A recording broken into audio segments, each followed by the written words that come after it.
system on our beloved planet is an eloquent expression of the universe's astonishing ability to come into perfect balance, and then to do what life is meant to do, to thrive. Thriving is the natural flow of life.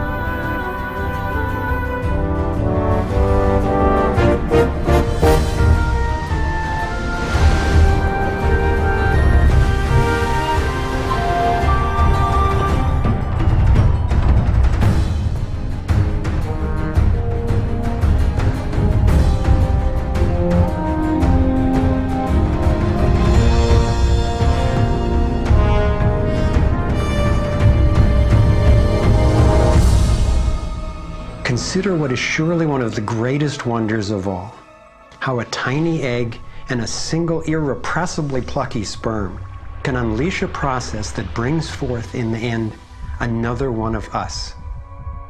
A being of vast ability and unlimited potential, with a brain capable of complex and soaring self-reflection, legs made to dance and run, fingers nimble enough to weave a basket, play a violin, caress a face. If nature teaches us anything, it is that life is meant to work, and that like every living thing, our purpose is to thrive.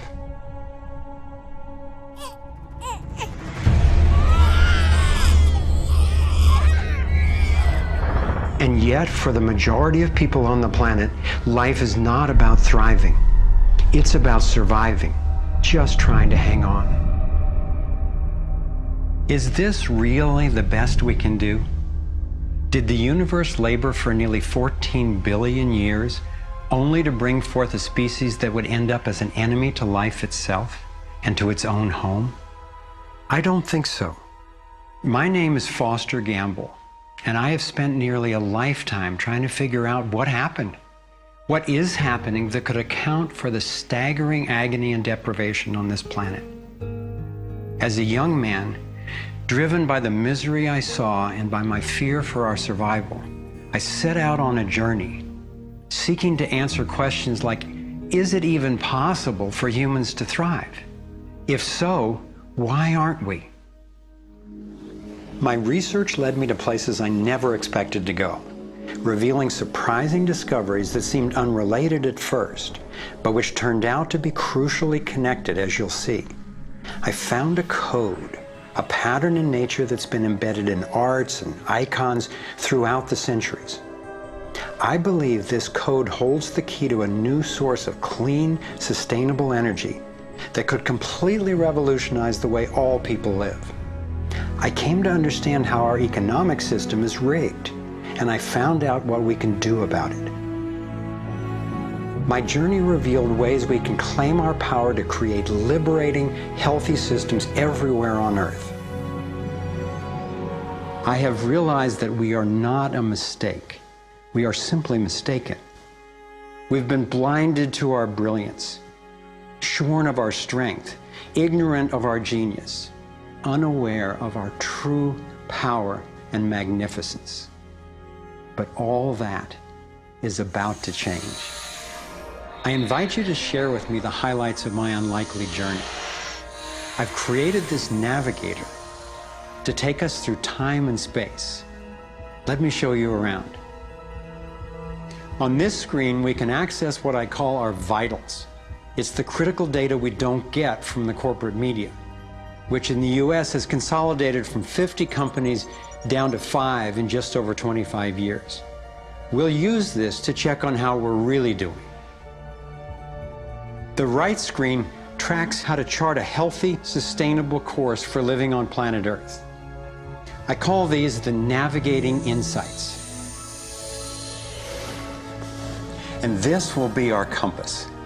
Instead of a needle seeking north in our Earth's magnetic field, our compass is the shape of the field itself. And that shape, as you will soon see, has amazing technological and social ramifications. After a lifetime quest, I've come to believe that this pattern actually holds the key to a world that works for everyone. So let's go.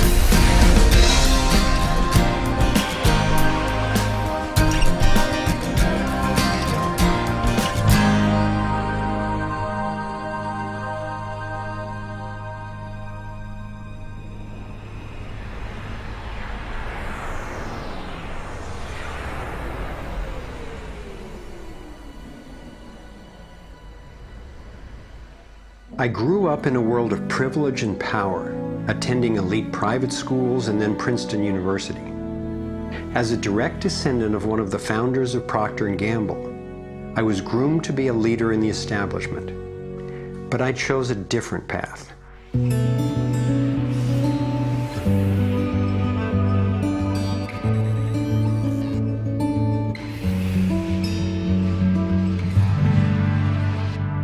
I began to wake up when I was in elementary school.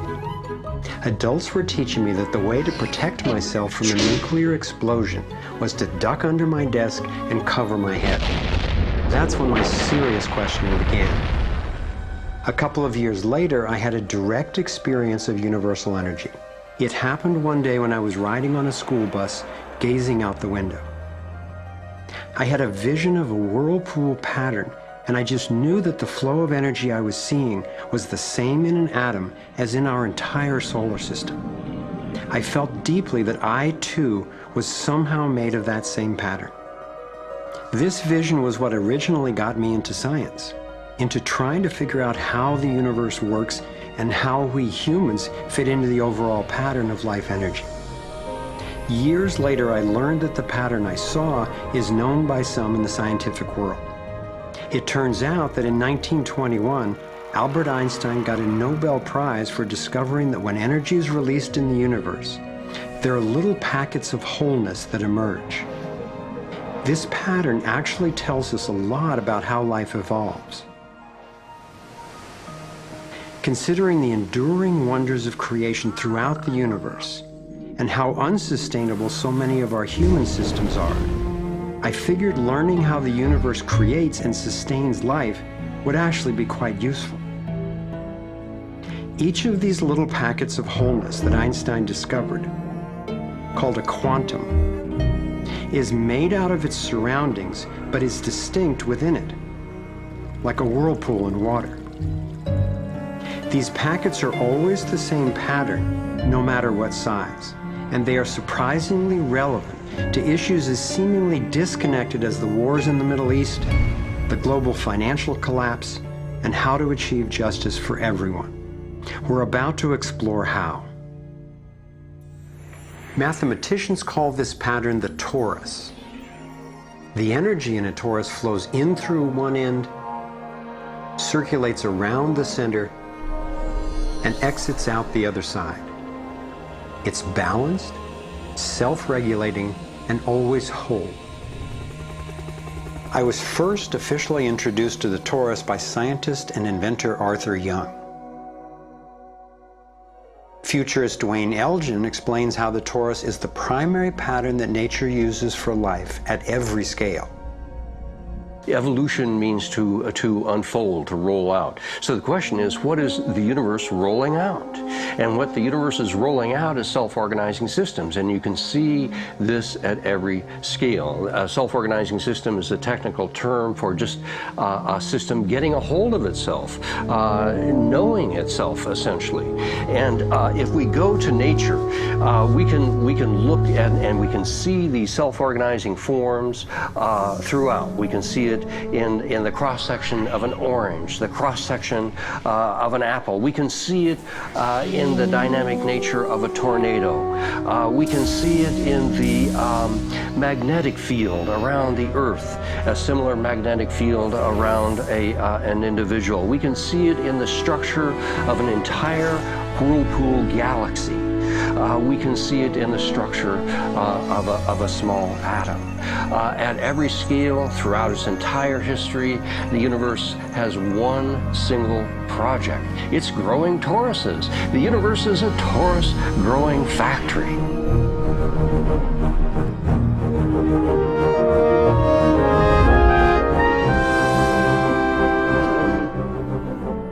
These toroidal dynamics are visible at various scales. One of them is at the galactic level, which are huge spinning structures with billions of stars in it. Looks like typically big arms of galaxies spinning around, and they have vortices that goes from the center out to the edge of the galactic halo that surrounds them. Stars move from this galactic disk out to the halo, down the vortices, and back out again. Stars like Arcturus, for instance, we know have done that path already. That's the appropriate description even for the atmosphere of our planet. The weather goes from the North Pole down to the equator and then back up, from the South Pole up to the equator and then back down. Even the dynamics on the surface of the sun are very similar. Of course, here we're looking at it from an external perspective on a small scale model. When you look at the solar system embedded in the galaxy, embedded in the cluster, embedded in the supercluster, we're traveling in this boundless sea of infinite torus flow.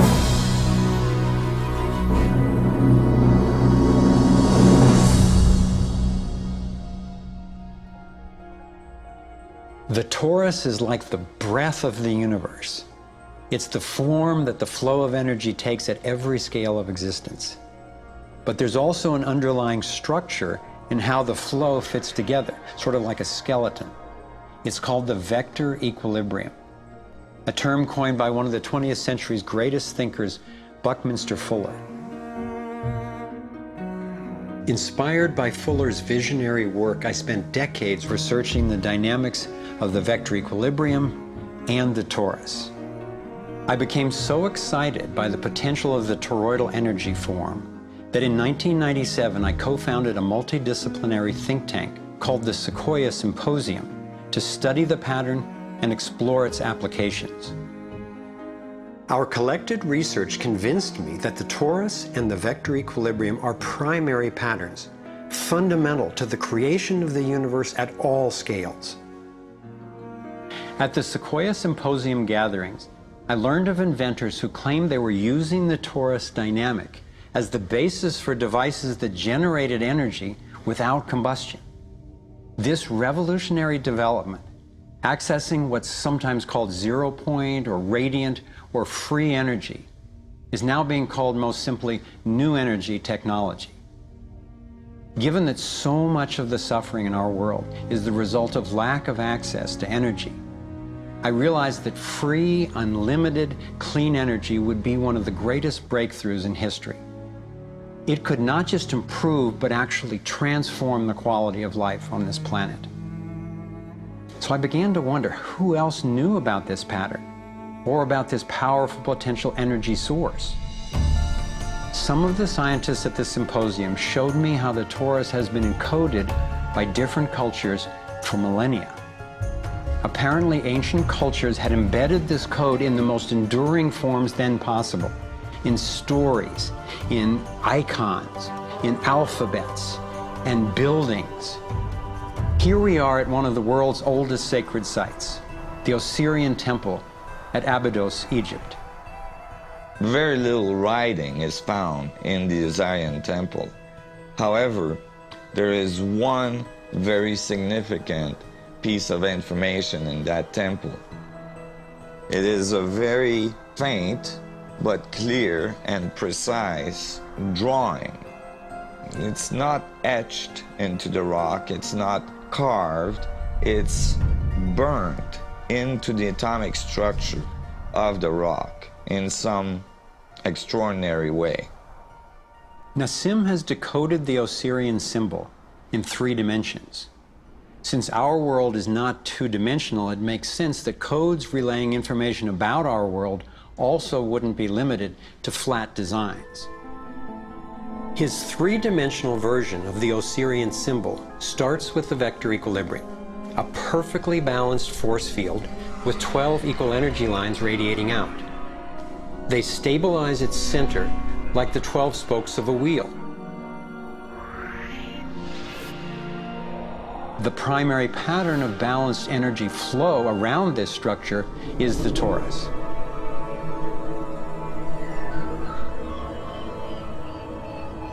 Here we expand to the next larger scale, with a total of 64 pyramids called tetrahedra.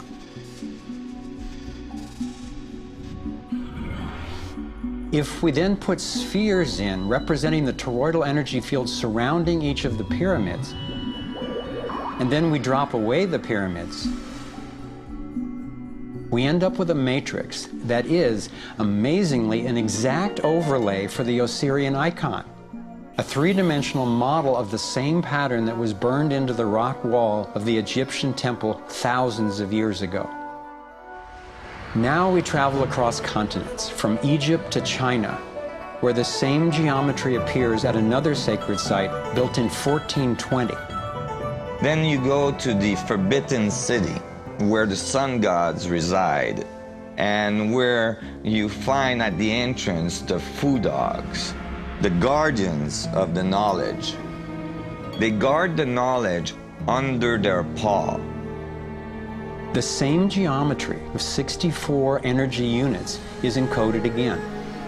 I started wondering, is it just a coincidence that the exact same design appears in significant places on two different continents? But then Nassim showed me that this geometry of 64 is encoded time and again in cultures across the centuries and from all over the world.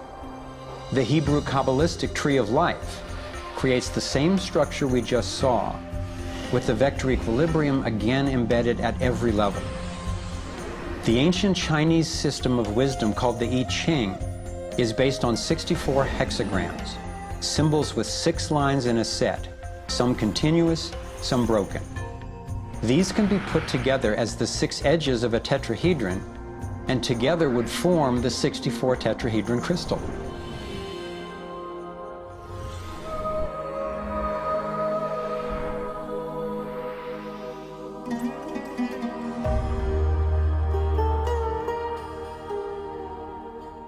This same pattern shows up in modern scientific research. The double helix has an alphabet of 64 codons that are used to encode our human DNA. I had seen that there was advanced knowledge of the living geometry of the universe thousands of years ago, but how on earth did they know about it? Most of the stories of ancient Egypt and Mayan and Incas talk about sun gods coming to the earth and teaching them engineering and writing and all of their science. I started to wonder if all these sun gods were not advanced civilization coming from another part of our galaxy. These texts and many ancient cultures describe them as coming in flying boats, or in the Vedic tradition, flying machines, and so on. There is many mention of these sun gods coming through time.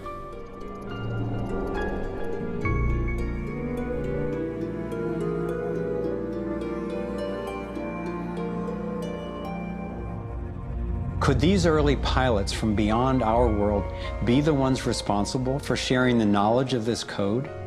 Could they actually be tapping its power to propel themselves through the cosmos? This isn't where I thought my research would lead me, and these notions were rocking my world. But Nassim has impressive evidence to back up his theories, and I could see no other rational way advanced math and physics concepts would have been recorded over 3,000 years ago. I sought out one of the most knowledgeable investigators, Dr. Stephen Greer, the founder of the Center for the Study of Extraterrestrial Intelligence. He's conducted hundreds of interviews with top-ranking government and military witnesses.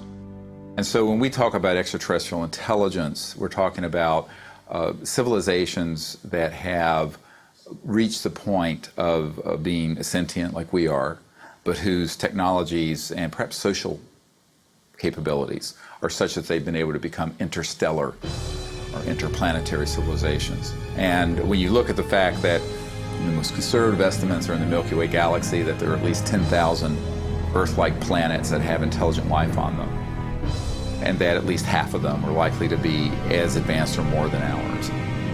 It's almost a certainty that there's intelligent life out there that have mastered the laws of the universe beyond what's currently taught at MIT and Caltech, to be able to transfer through space-time in real time through vast distances of interstellar space. We have over 4,000 cases where these objects have landed on terra firma and left physical evidence. We have over 3,500 pilot cases. We have hundreds of cases, including ones from the highest ranking investigator at the FAA, John Callahan, and numerous other operators where these objects have been tracked on radar going tens of thousands of miles per hour or dematerializing and then reappearing in another point in the sky. Yes, there have been ET visitation, there have been crashed craft, there have been material and bodies recovered. We have contact with aliens not originating from some foreign country, but from some other solar system. And I have been a party to that. There were documents that I have seen that refer to the Roosevelt having several instances of UFO flyovers, and particularly after they took on board nuclear weapons. Now, my SEAL told me, Jordan, this, what have you got in your log? This never happened. The crew going on duty and the crew coming off duty all saw the UFO just hovering in midair. It was a metallic circular object, and from what I understand, the missiles were all shut down. That means they went dead, and something turned those missiles off. Now, remember, all this stuff is flying at several thousand miles an hour. So this thing fires a beam of light at the warhead, hits it, and then this thing flies up like this. Meanwhile, we're all going like this, fires another beam of light, goes around like this, we're going like this, fires another beam of light, goes down like this, fires another beam of light, and then flies out the way it came in. And the warhead tumbles out of space.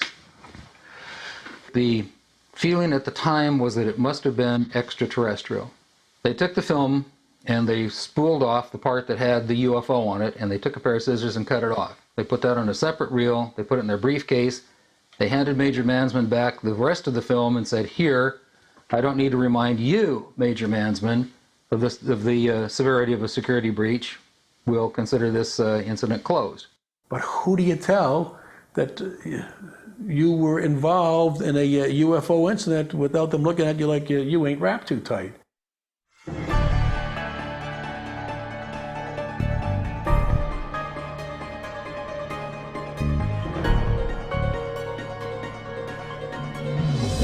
Out of all of the evidence for the existence of UFOs, one extraordinary phenomenon continues to astonish and inspire me.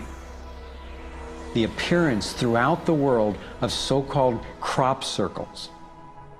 These elaborate designs appear mysteriously swirled into crops of grain in such a way that the stalks are bent over, yet remain alive. More than 5,000 of these patterns have appeared in over 30 countries, most of them in England. The media has led many people, including me at first, to write these crop patterns off as hoaxes, the nighttime work of a few pranksters. Of course, there have been faked versions, but those made by human hands are crude compared to the vast majority of these elegant creations. Could hoaxers have created all 5,000 of these patterns? Could a few people with ropes and boards have created something as complex and beautiful as this one, made in the dead of night in a driving rain and leaving no footprints in the soil? The electromagnetic field over the area where the crop's been laid down to create the image is often electrostatically charged. Some of these areas are littered with strange magnetic particles. One of the most amazing crop designs is not a circle, but a rectangle that seems to be a direct response to a message sent out into space in 1974. The message was a radio signal depicting our planet's location in our solar system and Earth's people, in hopes that it might be received and interpreted by an extraterrestrial intelligence. 27 years later, in 2001, this crop design appeared in England, along with what could be a self-portrait of the sender. This message matches the format of the NASA signal and describes a different solar system from ours, a picture of the sender, non-human DNA, and a microwave antenna they apparently used to communicate, rather than the radio antenna that we used. The antenna symbol had appeared a year earlier in exactly the same field, right next to a working radio wave antenna, like the one NASA used to send out the original signal. NASA continues to officially deny extraterrestrial contact of any kind. And yet, year after year, these spectacular creations appear.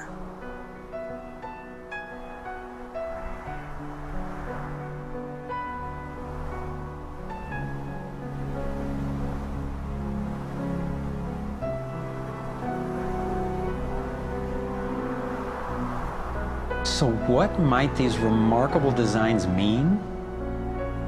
Here are some two-dimensional versions that seem to be revealing the torus in 3D.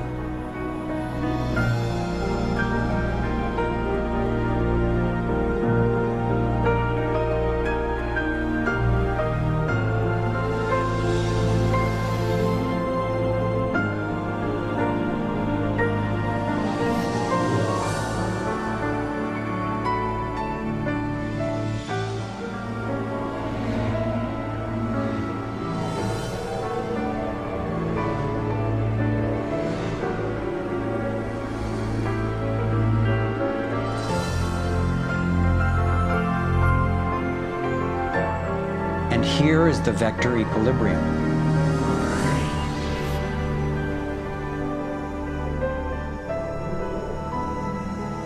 And the related pattern of 64 that we saw encoded in the arts of so many ancient cultures.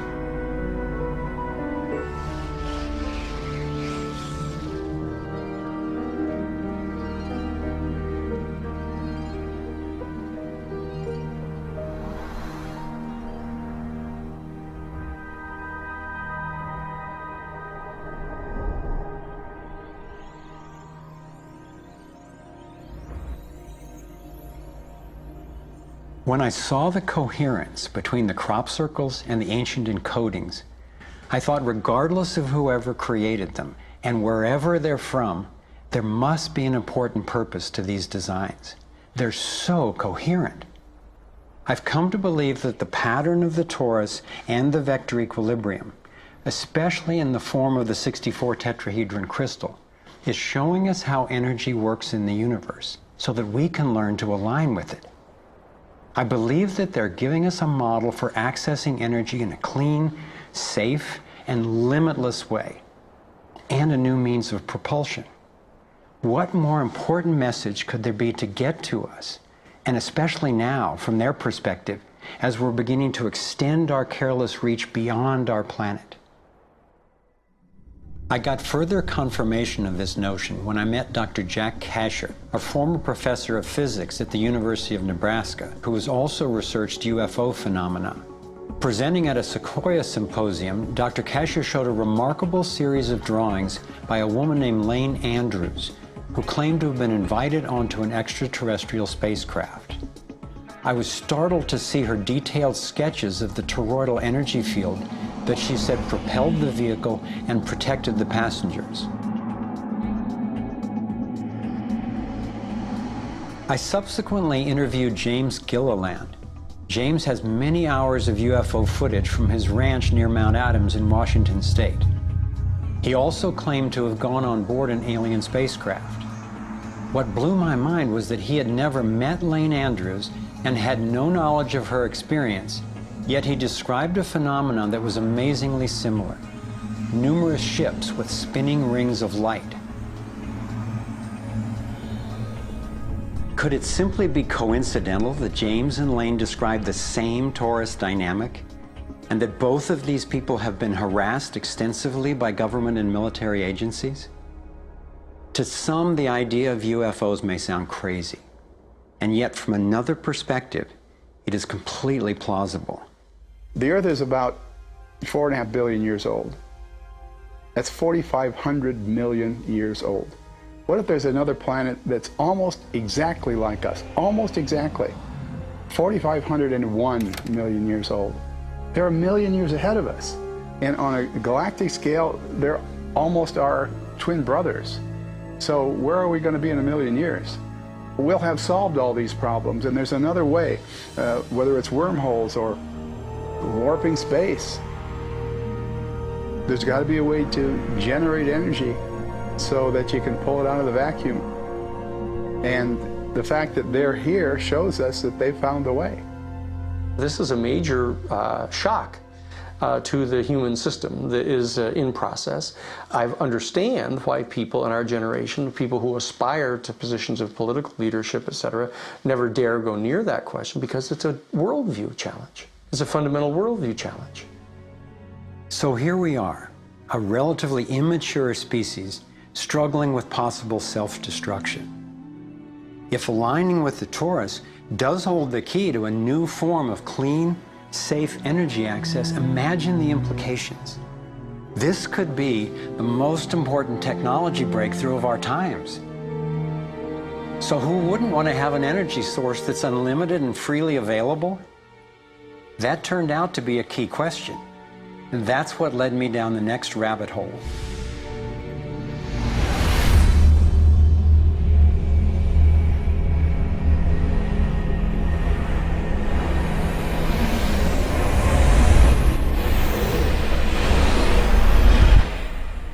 It turns out that scientists as far back as the early 1900s have been developing alternative ways to access electricity without combustion. Nikola Tesla believed he had tapped into what he called radiant energy. Many scientists believe he was accessing what's now called free energy. But before Tesla could finish the project, his financier, banker J.P. Morgan, who had a monopoly on the copper used for electrical lines, recognized how Tesla's invention could transmit electricity without wires. He then shut down Tesla's funding. Tesla's lab was burned down and he was ostracized, all for trying to implement his vision of unlimited energy for everyone.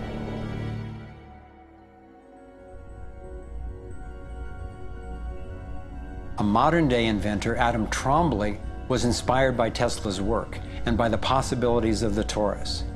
Trombly built a dynamo, a direct current generator that accessed electrical power right out of the air. We were trying to demonstrate that by mimicking the magnetic field of a planet and rotating this device, we could actually create a dynamo that would work. And in fact, it did work, and it does work. So when we contemplate nature, when we contemplate Jupiter, or we contemplate a dynamo like the Earth rotating in space, we're basically talking about a magnet which is rotating in space. And the lines of flux of the magnet are pouring down and through in this toroidal pattern of the magnetic field. It's also expanding and contracting. It's breathing. It's taking in the energy of space literally and transforming it. Right here in this toroid, we have enough energy to transform the entire Earth. And that's not just a theoretical statement, it's literally true. To contemplate the implications of this means that every single place on Earth suddenly has power. Every single person on Earth suddenly has power. We have universal abundance. Trombly had been invited to demonstrate one of his generators at the United Nations and the US Senate. But these events were undermined by the first Bush administration.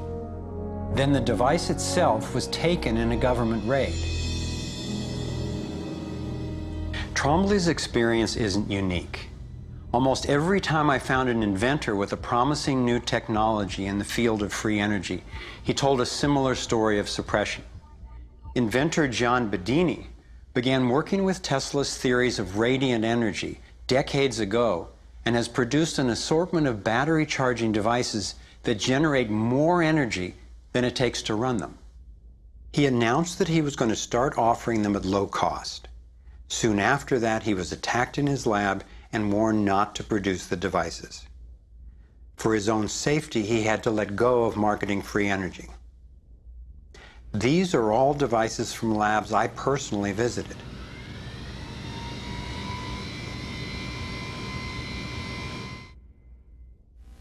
Now,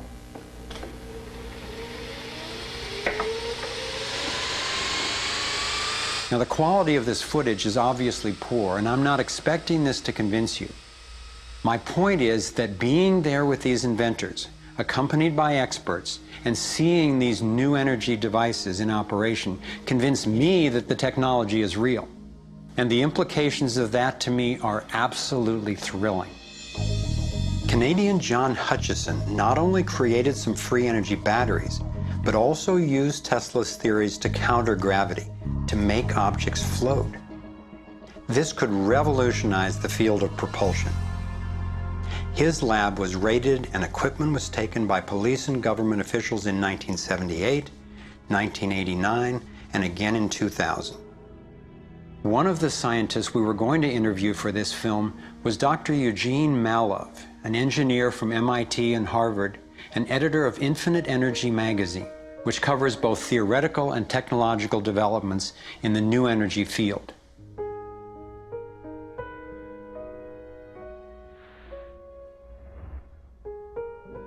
Dr. Malov was mysteriously beaten to death in 2004. If these inventors were all hoaxers and charlatans, I wondered, why are they being suppressed so consistently and so brutally? I asked free energy inventor Adam Trombley why he thought this technology was being suppressed, and if the UFO phenomenon was related. We've had major military people at great risk to themselves say, yes, these things are real. Why do you think the military-industrial complex doesn't want that statement to be made? Because you start thinking about what kind of technology is behind that. That's the bottom line.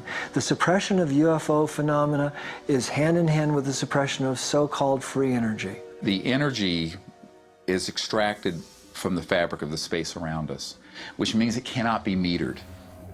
That is a direct threat to the single largest industry in the world, energy. It's goodbye ExxonMobil, goodbye oil, goodbye coal, goodbye linear transmission of electricity through power lines, all that gone.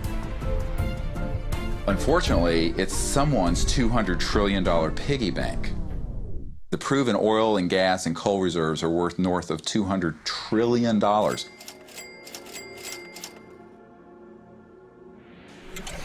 This information coming out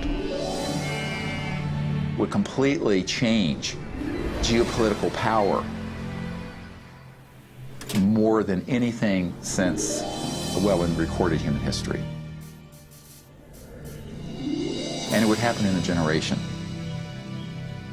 I started to examine the breakthrough solutions, and much to my surprise, these concepts have been proven in hundreds of laboratories throughout the world, and yet they have not really seen the light of day.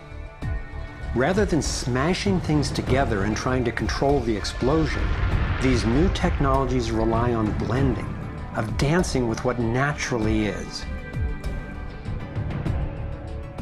The common denominator of all the free energy devices I've seen is that they mimic, in one way or another, the torus energy shape.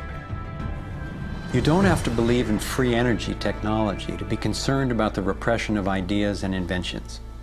I found myself thinking, what better way to justify our dependence on oil, coal, nuclear, and other dangerous and dirty technologies than to claim there are no better, cheaper alternatives? It was my beloved wife and creative partner, Kimberly, who kept bringing me back to the human implications of my scientific research. For me, as intriguing as the torus and ETs and free energy are, the most compelling question was, would understanding these things really help alleviate human suffering in any way? And it turns out it can. So much of the pain on the planet has to do with the lack of access to energy. Can you stay warm? Can you get food and water? Can you get hospital care? All that has to do with energy access.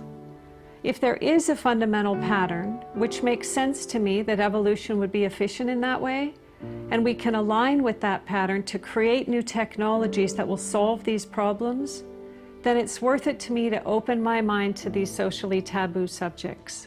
If the new energy technologies were to be set free worldwide, the change would be profound. it would affect everybody. It would be applicable everywhere. These technologies are absolutely the most important thing that's happened in the history of the world. So given the stakes, I decided to ask who's benefiting from suppressing scientific research? Whose wealth and power are threatened by access to clean, free energy? Who has a motive to set up a world where so few have so much and so many have so little? As an independent researcher, I followed one of the cardinal rules of investigative journalism. If a story doesn't make sense, follow the money.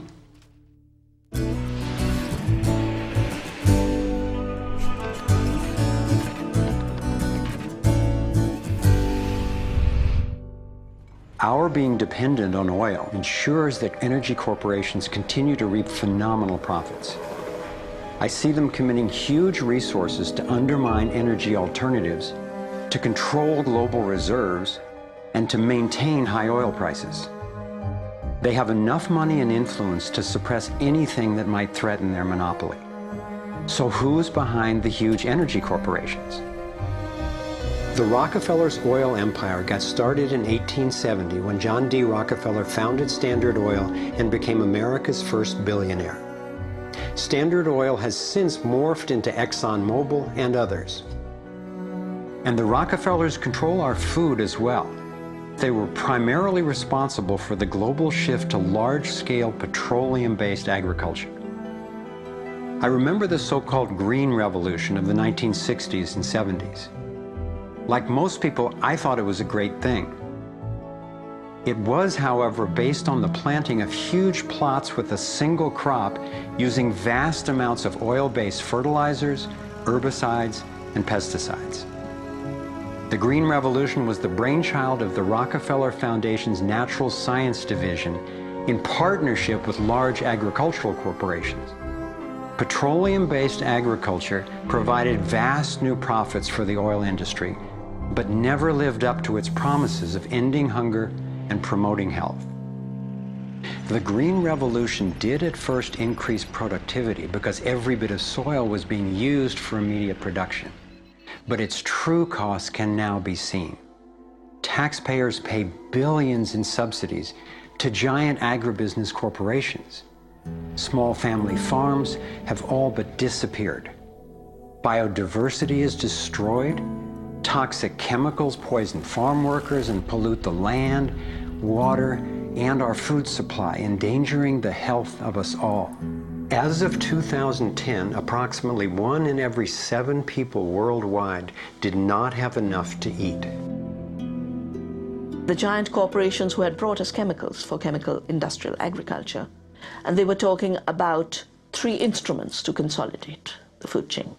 The first was genetic engineering as a way of control.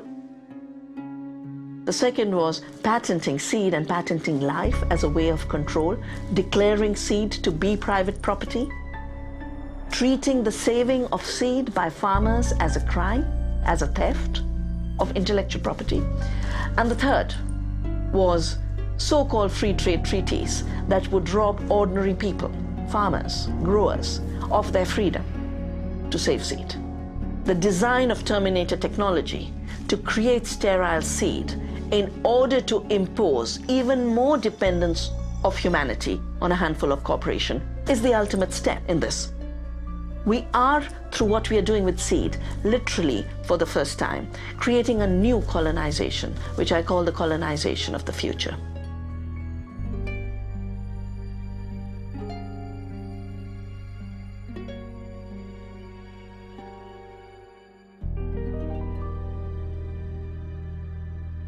So in 2 crucial areas, energy and food, the same elite banking families and their corporations have taken control, and the consequences have been devastating.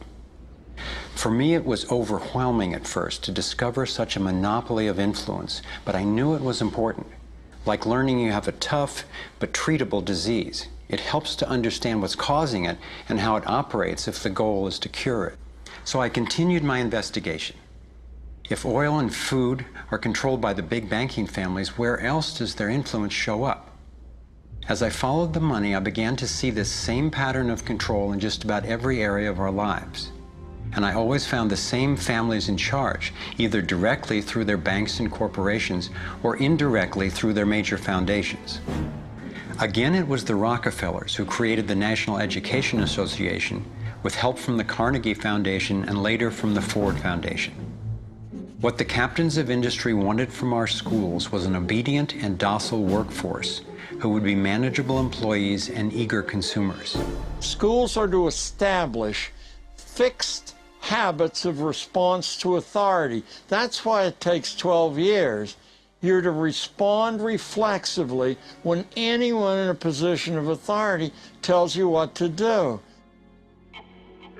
Like education, health is yet another area dominated by big money and corporations.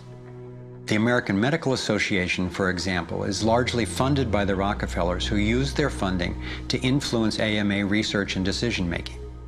The average MD in 4 years of medical school takes one course in nutrition, 2.5 hours in many cases, and the materials used, the curriculum materials, are supplied by the National Dairy Council and the National Livestock and Meat Board and other industries, including the Sugar Association, with products to sell that actually undermine our health in the first place. Unfortunately, the way the system of medicine is set up, medical education is primarily funded by pharmaceutical companies. So there's a motive to make and sell as many drugs as possible. It's also a very time-effective way of making money for the physician, for the pharmaceutical company, for the whole medical establishment. But it's really perpetuating the problems it was meant to alleviate. Side effects may include nausea, dry mouth, and constipation. Decreases in white blood cells, which can be serious. Sexual side effects, diarrhea, nausea, and sleepiness. Can lead to coma or death. How far will these forces go to make a profit? Would they actually suppress cures for diseases the way they've suppressed free energy technology? Sadly, my research has shown me the answer is yes. One well-documented example is the case of Dr. Royal Rife. In the 1920s, Dr. Rife invented the most advanced microscopes of his time. He also developed a new technique he called coordinative resonance, which was apparently able to destroy cancerous tumors as well as viruses. In 1934, in clinical trials affiliated with the University of Southern California, Rife's treatment was tested on 16 terminally ill cancer patients. Within 3 months, they were all successfully cured.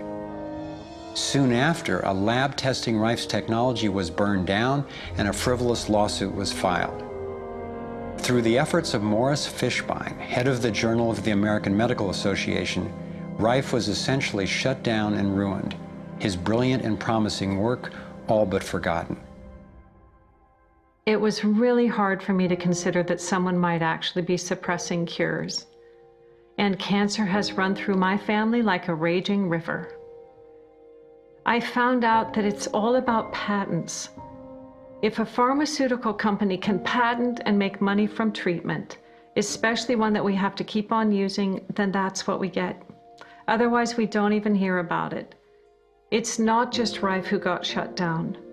Reen Case had an old Indian Ojibwe formula that was effective. Harry Hoxsey and Max Gerson had natural remedies that worked. But you know, if you go and you look them up, the AMA makes them sound like complete quacks.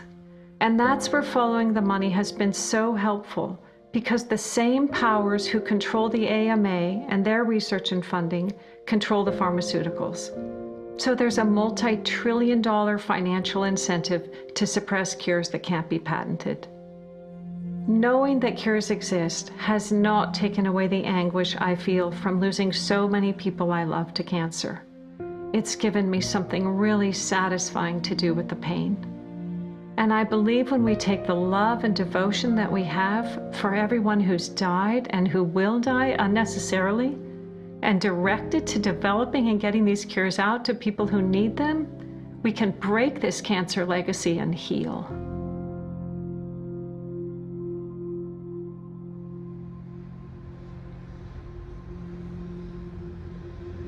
As difficult as it was for me, I have come to an inescapable and profoundly disturbing conclusion. I believe that an elite group of people and the corporations they run have gained control over not just our energy, food supply, education, and health care, but over virtually every aspect of our lives. And they do it by controlling the world of finance, not by creating more value, but by actually controlling the source of money. When I followed the money, I found that it took me up the levels of a pyramid. Here we are at the bottom level going about our daily lives. Above us is government, people who are given a monopoly on force and use it to tax and control us whether or not we agree. But who controls them? At the next level are the corporations. Many would say that it is now corporations and not nation states that rule the world. They call it a corporatocracy. To acquire the world's resources and control the markets, this corporatocracy must have access to cheap money. The big corporations get their loans at special rates from the big banks, which means that those who control the major banks, the moneyed elite, ultimately control the corporations. As I've followed the money, I've learned that almost everything I once believed about money is simply not true. It's interesting how few questions we actually ask about very everyday things, like when we go into a bank and we ask for a loan of, say, $50,000, £50,000, what actually happens? You see, most people live their lives based on a kind of vague image of what happens. What actually happens is you ask for £50,000, they type into your account £50,000. That's all they do. They don't mint any coins, they don't print any money, they don't move any precious metal anywhere. They just put £50,000 into your account on a computer screen. From that moment, you start paying interest on money that has never, does not, and will never exist. It turns out that banks actually have about 9 times as much money loaned out as they have on reserve in their vaults. This is possible because of what's referred to as fractional reserve lending. The way it works is that the Federal Reserve, or the central bank in any country, is legally allowed to determine the amount a bank must have on reserve. In the US, it's currently around 10%. So if you deposit $10,000 into the bank sets aside 10%, or $1,000, and then loans out the rest of your money. The way it works is, say another person comes into the bank and asks for a car loan of $9,000. At this moment, the bank loans out the $9,000 from your original deposit. It isn't there anymore. The borrower then pays the person selling the car, and they go deposit the money into another bank, which is part of the same central banking system. This $9,000 is treated as a new deposit, and the process continues. The money gets redeposited and reloaned until the initial deposit of $10,000 becomes $100,000. The banking system just created $90,000 by loaning out your money. Apparently it began with the goldsmiths in the 17th century when people were trading in gold. Gold was heavy to carry around, so people stored the actual metal in vaults and traded receipts instead. Those receipts were the first paper money. Since only a few people would withdraw their gold at any given time, the vault owners, basically the new bankers, began creating receipts for more metals than they actually held. They loaned out those receipts and charged interest on money, gold, that they didn't really have. That's how our so-called fractional reserve system was born. In this system, the bankers get to make up money out of nothing, while the rest of us have to work hard to earn it. It has created a modern form of serfdom where the mass of society is now working to pay off their debt to the banks.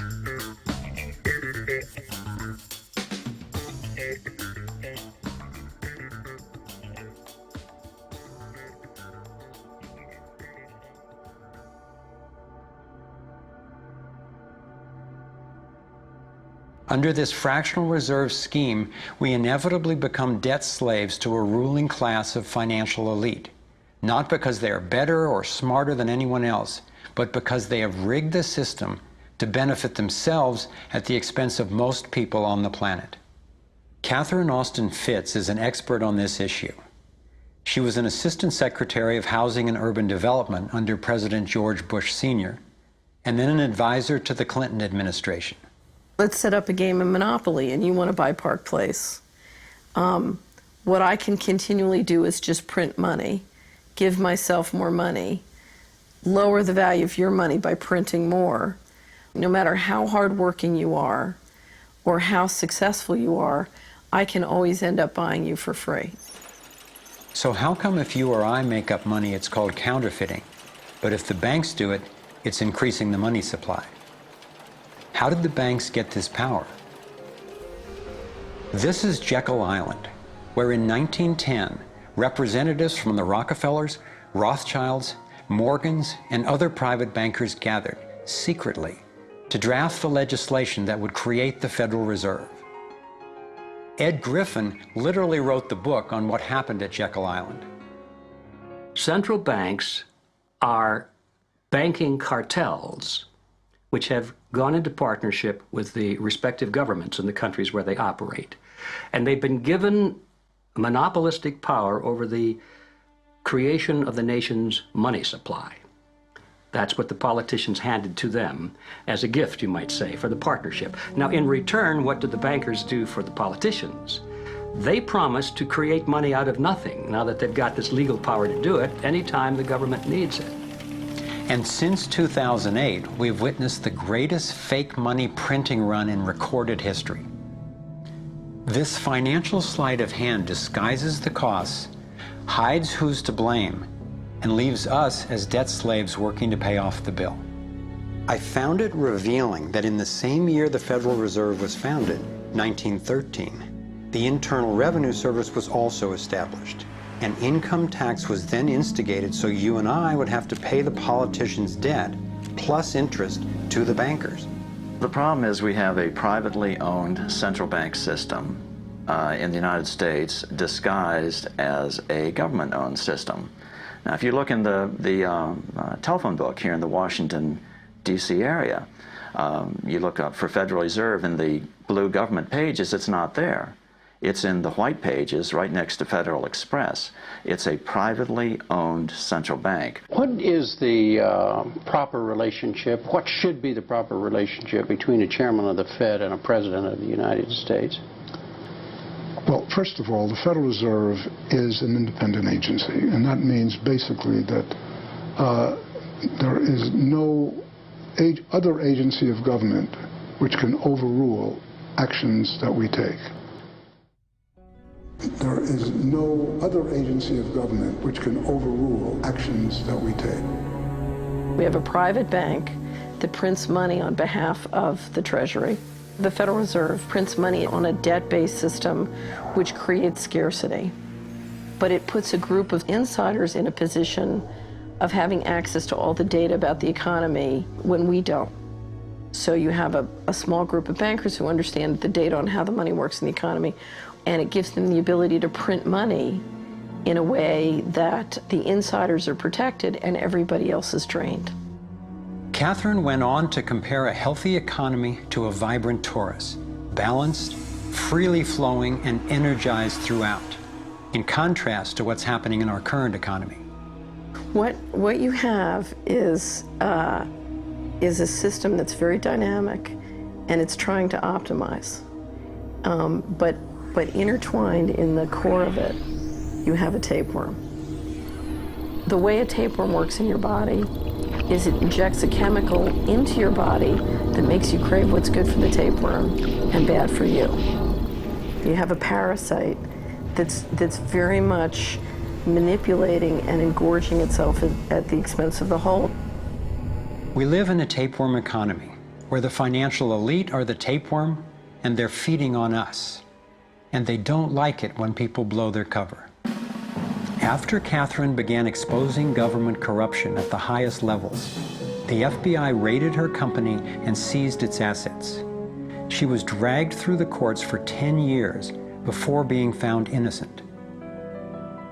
So we've got the Federal Reserve, a privately owned corporation with a monopoly on creating money, but with no accountability, backed up by a government with a monopoly on force.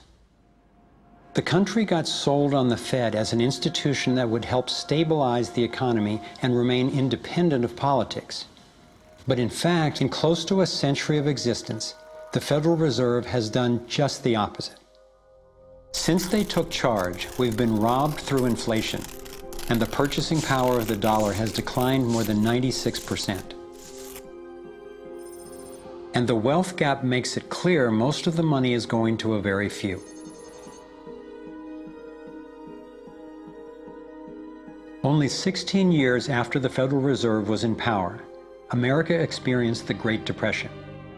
My research revealed that before the big crash in 1929, the elite bankers pulled their money out of the stock market.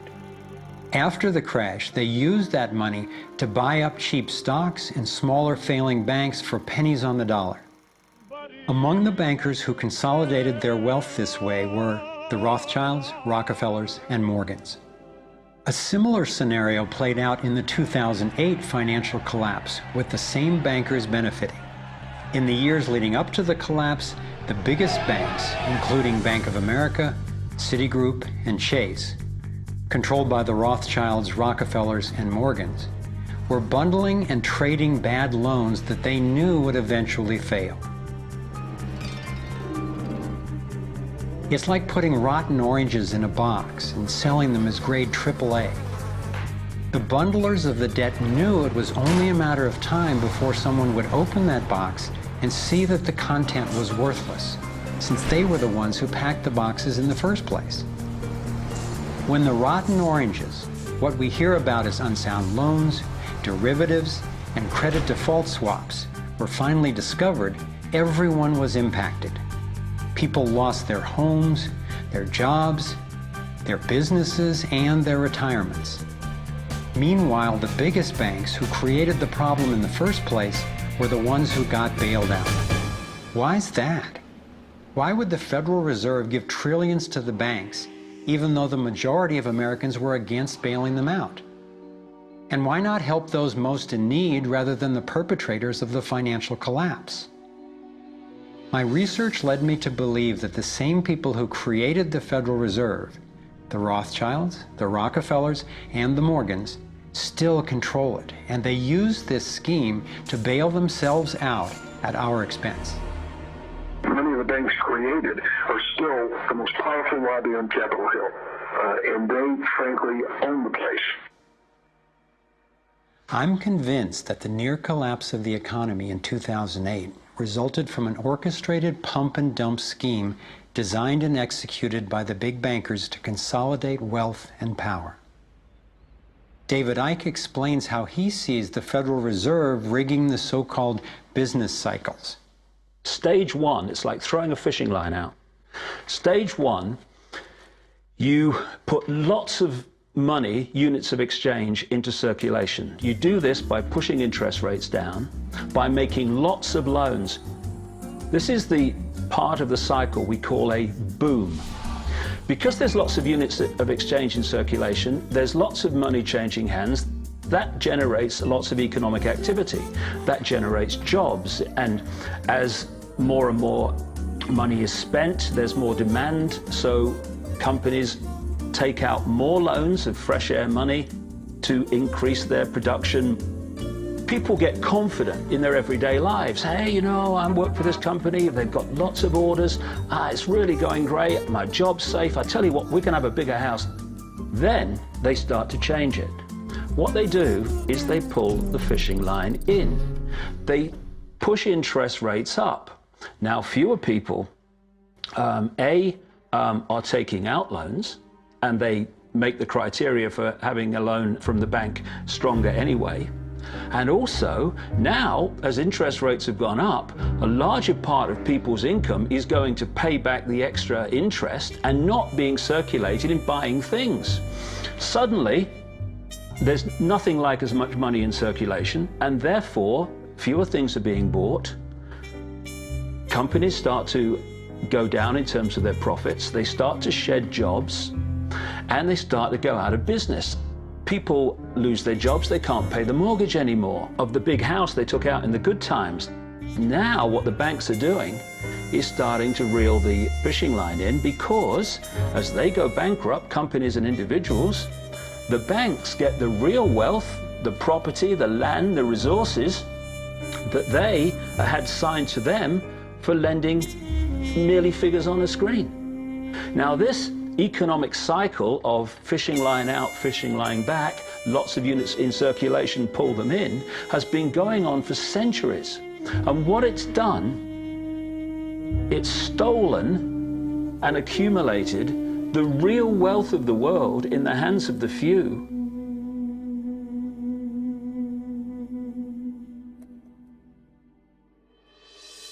At the international level, central bankers use the World Bank and the International Monetary Fund to make more money while exploiting the resources of countries they lend to, bankrupting them in the process. The central bank of central banks is the Rothschild-created Bank for International Settlements. The elite are positioning themselves to control access to virtually everything we need to survive. No matter where you go in the world, the money is controlled by the banking system. They decide if people eat or if they don't eat.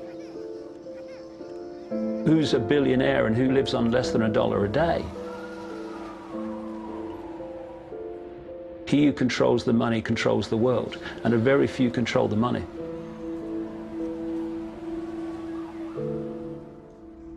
At this point, my view of the world had been turned upside down.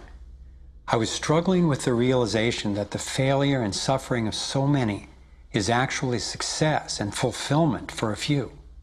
The elite central bankers who fooled the world into letting them create money. They already have vast fortunes, so what is their end game? What is their ultimate agenda?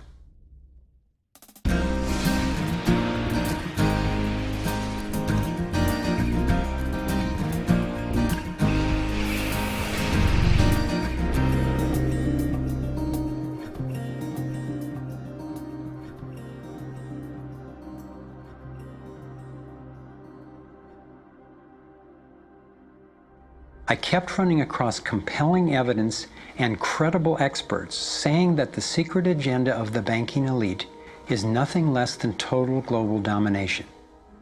At first, I resisted the idea, but I was committed to finding out what was keeping us from thriving, no matter where it might lead. One night I woke up at 3 a.m. with the burning question: if this small group wanted to dominate the entire world, what would they need to control to accomplish it? I jumped out of bed and started making a list. First and foremost, they'd have to control money, and they do. Controlling money allows them to run everything else. They'd need to control energy, and they do. They already control big agriculture and world trade. They're buying up water supplies worldwide. They've got health in their pocket, and they're trying to suppress natural alternatives. Mainly, they'd have to control what information we'd get and how we'd react to it. In America, the internet, our greatest tool for communication and grassroots organizing, is currently not controlled or censored, but its open status is being attacked from all sides. Governments, corporations, and the United Nations are all attempting to take control. For complete domination, dissent has to be controlled. They'd need to take away our rights, spy on ordinary citizens, and track every aspect of our lives. As the day dawned, I knew that a powerful elite had almost everything set up to rule the world. And I had the frightening realization that Big Brother is not just coming, he's here now. We are already in the Matrix. So how do we get out? To envision that, I realized I needed to discover what their ruling structure looks like and how it works. A relatively small group of families, especially the Rothschilds, Rockefellers, Morgans, and Carnegies, along with the Harrimans, the Schiffs, and the Warburgs, have been leading the controlling elite in the West for generations. I'm not implying that every individual in these families is aware of or active in the global domination agenda. However, I'm convinced the heads of these dynasties control the corporate and banking interests that carry out the sinister scheme that is destroying so many lives. Those secretly driving the agenda have been known by many names. Leaked reports confirm that they meet throughout the world behind closed doors to discuss their agenda. Then, like clockwork, their plans begin to show up in the media, finance, corporate, government, and military arenas. Of course, not everyone involved in these groups is in on the decision-making. There is a hierarchy of knowledge and participation. One of the primary symbols of the controlling elite is the all-seeing eye. It's on the dollar bill. It's on the American mass surveillance system initially called Total Information Awareness. It's on the British intelligence agency MI5. And it even oversees the Supreme Court complex in Israel, designed and funded entirely by the Rothschilds. I believe they've taken the majestic image of the Cheops pyramid and its legendary metallic capstone and perverted the meaning to represent those at the top being able to track and control all those under them.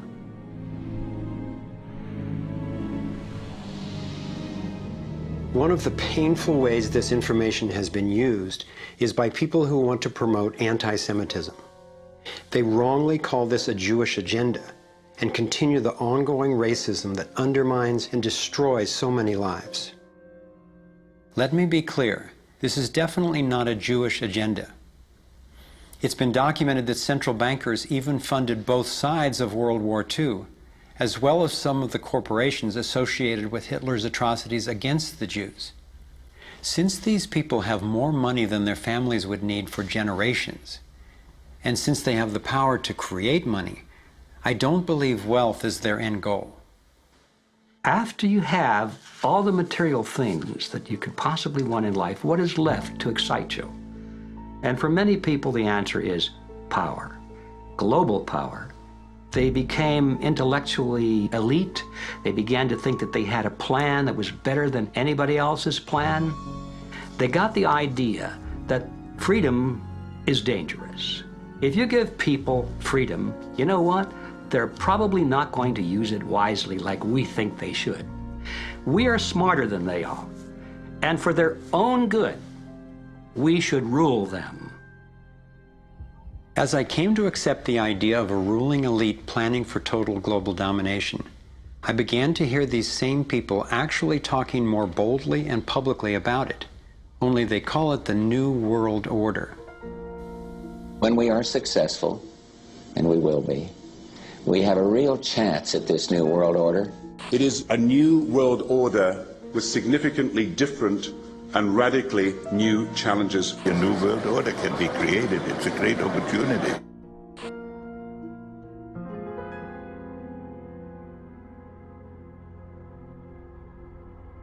Given the condition of our world, a new world order can sound like a great idea. But I had to distinguish between what I was discovering about global domination, a one-world government run by an elite few, and the reality of our global interconnectedness, which is the realization that at a fundamental and even spiritual level, we are not separate, we are all connected. But the agenda for global domination is really the exact opposite. It's a divide and conquer strategy to keep us all pitted against each other, thinking that it's the Democrats or Republicans, the liberals or conservatives who are the problem, when both parties are ultimately serving the same plan. I believe we're heading toward a totalitarian world authority, actually a military dictatorship, run by a tiny elite who have all the power and make all the rules. If they succeed, there'll be nowhere to run, nowhere to hide. Think about it. The whole notion of conspiracy has been so ridiculed that it's socially challenging just to consider it. And there's always a reasonable sounding story to explain any one incident on its own. I personally used to try to justify how the same people consistently ended up with more money and more control by thinking they must just be taking advantage of the situation, but not actually causing it.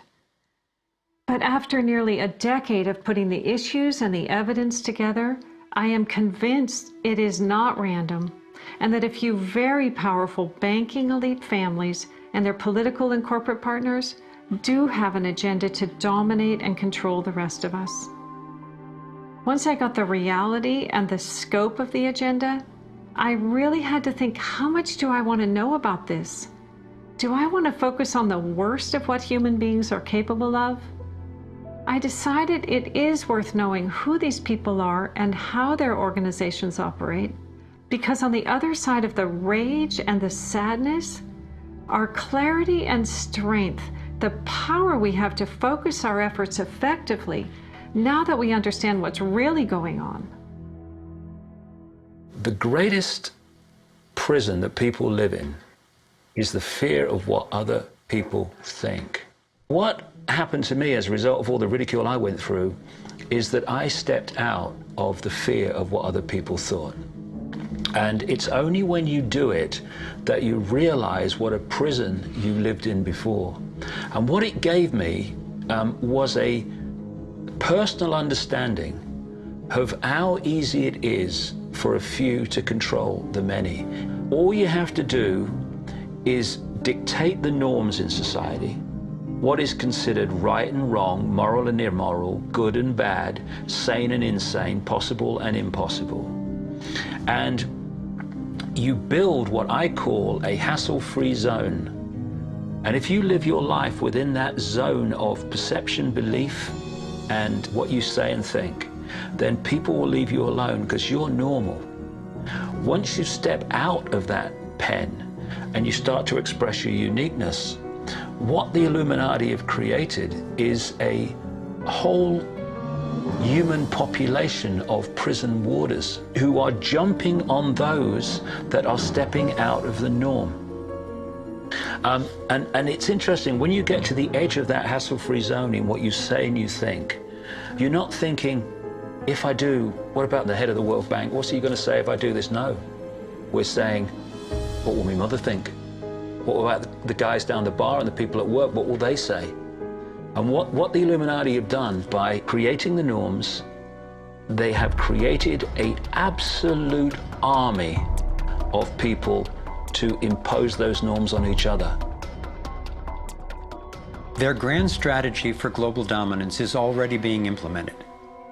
They are carving up the world into superstates that transcend national boundaries so that we are easier for them to manage.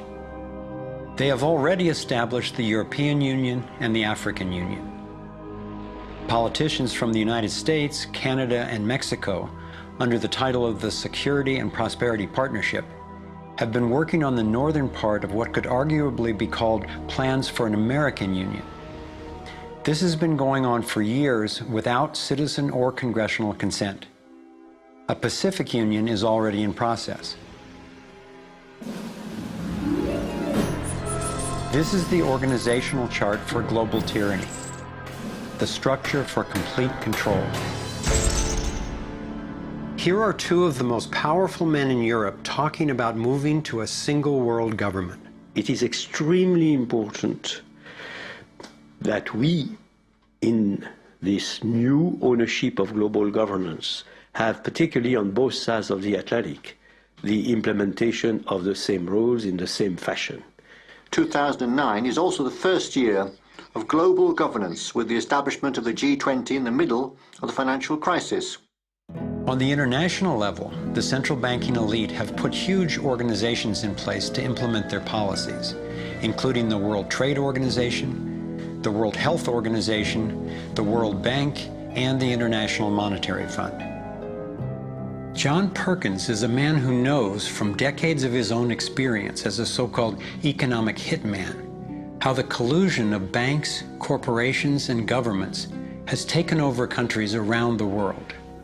We use many techniques, but probably the most common is that we'll go to a country that has resources that our corporations covet, like oil, and we'll arrange a huge loan to that country from an organization like the World Bank or one of its sisters, but almost all of the money goes to U.S. corporations, not to the country itself. Corporations like Bechtel and Halliburton, General Motors, General Electric, these types of organizations, and they build huge infrastructure projects in that country, power plants, highways, ports, industrial parks, things that serve the very rich and seldom even reach the poor. In fact, the poor suffer because the loans have to be repaid, and they're huge loans, and the repayment of them means that the poor won't get education, health, and other social services, and the country is left holding a huge debt by intention. We go back, we economic hitmen, to this country and say, look, you owe us a lot of money, you can't repay your debts, so give us a pound of flesh. But as soon as one of these anti-American presidents is elected, one of us goes in and says, hey, congratulations, Mr. President. Now that you're president, I just want to tell you that I can make you very, very rich, you and your family. I've got several $100 million in this pocket. If you play the game our way, if you decide not to, over in this pocket I've got a gun with a bullet with your name on it in case you decide to keep your campaign promises and throw us out. Sell our oil companies your oil real cheap, or vote with us at the next UN vote, or send troops in support of ours to someplace in the world such as Iraq. And in that way we've managed to build a world empire with very few people actually knowing that we've done this. Like many people, I thought a conspiracy for global domination could not really work because basically people are just not that competent.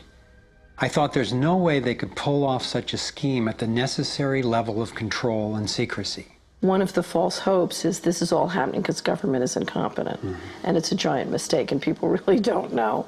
And of course, that's great air cover for the fact that the system really does know where it's going, and it's going where it wants to go, and it's being successful at it. Still, I wondered how could something that is so big and corrupt be kept secret?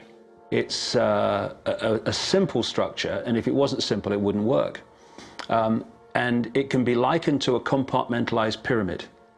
If you look at any organization today, no matter whether it's a transnational corporation, a university, a government, a secret society, they're all structured as a pyramid. And as the CIA and other intelligence agencies talk about, they have this need-to-know system. Only let people know as much as they need to make their contribution and no more. So you take a bank, an individual bank, not that there is such a thing. At the bottom, you've got the people you see when you pass your check over the counter in the bank. Now, they don't know what the bank manager behind them knows and is discussing. They only know what they need to know to do their job. The bank manager in the office behind them, he doesn't know or she doesn't know what's happening at the next level, and they don't know what's happening at the next level. And eventually, you've got a tiny few people at the peak of the pyramid of that banking structure. They're the only ones that know what the real agenda of the bank is and what the direction is that they're going and why. This kind of compartmentalization explains how the Manhattan Project, which developed the atom bomb in World War II, was kept secret despite having 130,000 people working on it. When I first let in the scale and the intentions of the agenda, I felt like I had the flu for about 2 weeks. But then it dawned on me. Here was this well-planned, well-orchestrated attempt to squelch human potential, and still our brilliance shines through. Even though we've been systematically distracted and repressed, people have come up with innovative, ingenious solutions to a huge number of the problems that we face. It's not our fault that we didn't recognize how organized and intentional this scheme is. It's our challenge. I looked at the kind of world the controlling elite have already given us, and I had to ask, what kind of world would we be living in if they had absolute and complete domination over everyone, everywhere? In this new world order of theirs, a tiny number of people would exercise total control over the lives of everyone through a system of intrusive surveillance, violent suppression of dissent, and debt slavery. Imagine tiny islands of opulence surrounded by a sea of misery, where the mission of the military is to protect the haves from the have-nots. I've come to believe that their endgame is truly ominous. and that they will stop at nothing to continue implementing their plan. As difficult as it may be for Americans to accept, I'm now convinced the agenda of the global elite includes destroying the financial strength and sovereignty of the United States. With its history of free speech and armed revolt, America represents the major hurdle to global consolidation of power. If they can succeed in bringing down this country, I believe the international elite intend to transfer the power and productivity of Americans to their one-world dictatorship, gradually taking over our lives in what David Icke calls the totalitarian tiptoe. Think about it. They've got us so deep in debt we can never repay it. They're collapsing the dollar, and they're attempting to replace it with a global IMF currency.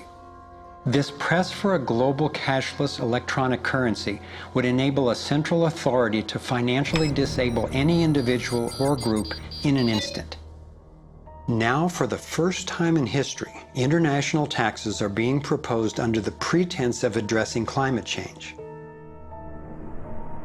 Like a Trojan horse, the suggested treaty unveiled at the 2009 Copenhagen Climate Conference appealed to our concern for the environment while distracting us from the fact that this unprecedented carbon tax would be paid to the World Bank and enforced by global police.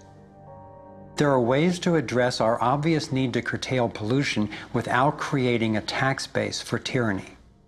You want to change society in a way that you know that if you do it openly, you know you're going to get an adverse reaction. So you don't do it openly. You play problem, reaction, solution. Stage one, you create a problem.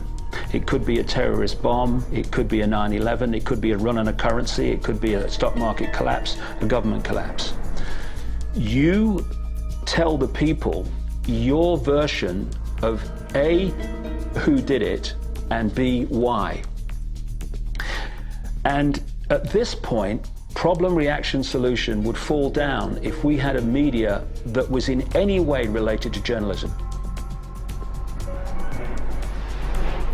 Instead, the mainstream media is a public relations office for the official version of events. Turns out President George W. Bush was right about Saddam Hussein hiding weapons of mass destruction. The virtually only way or source of information that the public have about this event is from the mainstream media. And what they're looking at stage two of problem, reaction, solution is the reaction of outrage, of key fear. And they want the public to say to the government, something must be done, this can't go on, what are you going to do about it? And this allows stage three, which is those who've created the problem, glean that public reaction with a false story, to then openly offer the solutions to the problems they have themselves created. The idea of using tragedy, manufactured or simply utilized, was deeply significant in my finally understanding how far these people will go to achieve their goals. It's a documented fact that we entered the Vietnam War under false pretenses. Former Secretary of Defense Robert McNamara has acknowledged that the attack on a ship in the Gulf of Tonkin didn't actually take place. Our judgment that we'd been attacked that day was wrong. It didn't happen.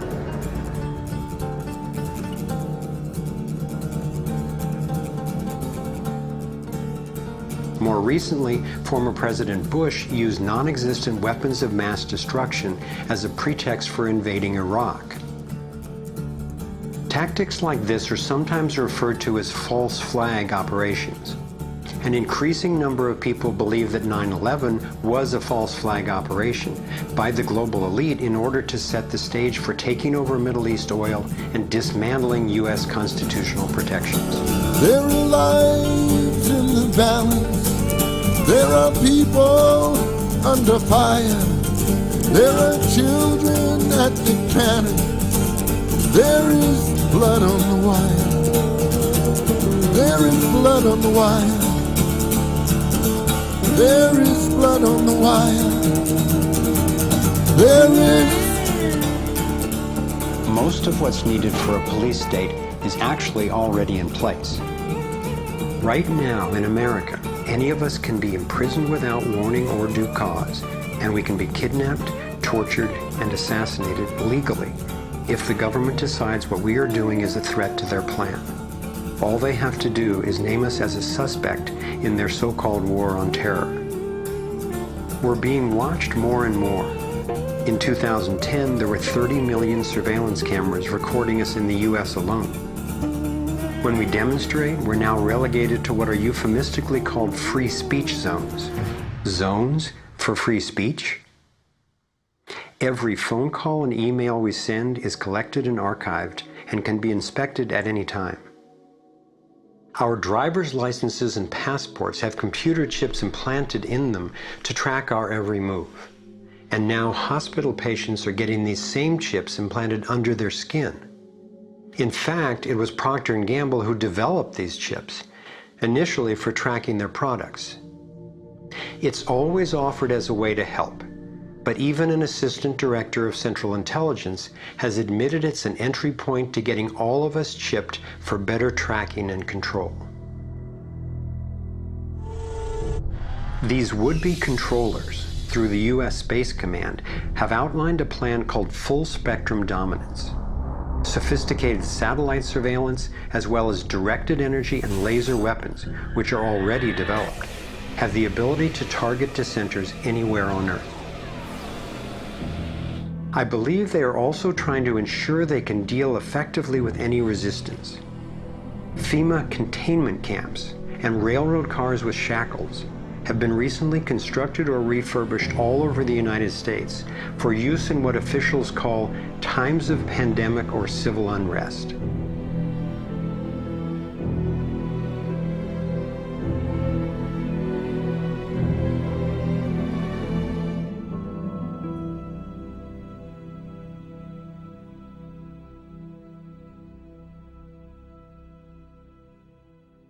There's one more brutal realization about the global domination agenda that I need to share.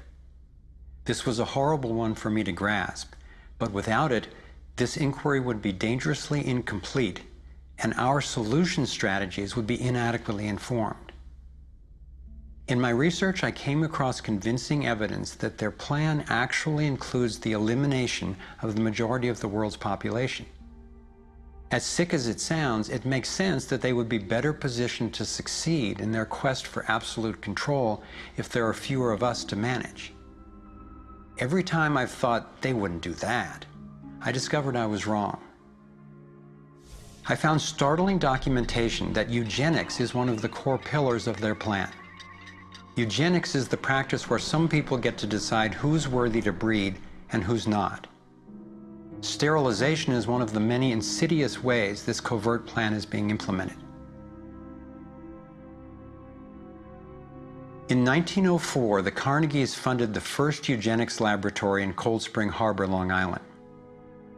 The Rockefellers funded involuntary sterilization of people of color through their eugenics programs and funded the Kaiser Wilhelm Institute in Germany to further the racial supremacy agenda later adopted by Hitler.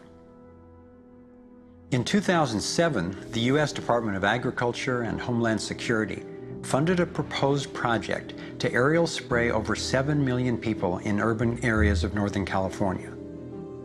After citizens organized against the plan, officials were forced to reveal that the spray included multiple toxins that can cause disease and disrupt the reproductive cycle.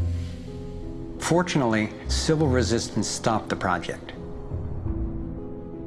The U.S. government has been caught over 30 times covertly experimenting with toxic chemicals on its own citizens, from soldiers, prisoners, and Native American reservations to entire towns and counties. Mass covert sterilization of women and girls, usually using secret additives to vaccines, has been exposed in Brazil, Puerto Rico, Nicaragua, Mexico, and the Philippines. These have been under the auspices of such programs as John D. Rockefeller's Population Council, the U.S. Department of Health, Education, and Welfare, where Nelson Rockefeller was Undersecretary, and the Rockefeller-founded World Health Organization. Novartis and Syngenta, in cooperation with the U.S. Department of Agriculture and the Department of Defense, have field-tested a spermicidal strain of GMO corn that would render male consumers infertile. This was quietly announced as a contribution to the world overpopulation problem. The list goes on and on. Right now, global human fertility is plunging. I'm convinced that this is no accident. For me, being willing to consider and research a direct depopulation agenda was critical to my getting the whole picture and to generating responses that could be sufficient to the task we face. I know this may sound crazy, but imagine that it's 1932 and we're in Germany. If I told you that in the next decade millions of people would be exterminated, you would say impossible. No one would do such a thing.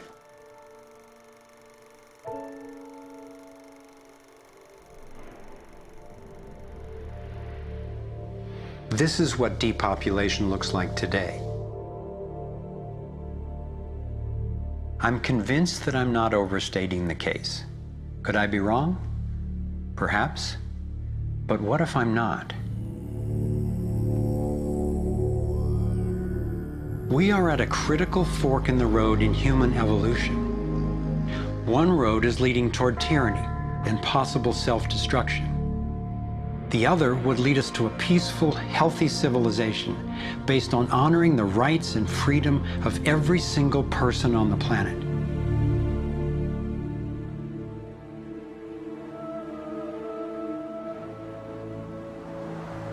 To set off in this new direction, it's up to you and me to clear that road. The time has come to say, enough. There is another way. I believe that together we have the knowledge, the resources, and the solutions to meet that challenge.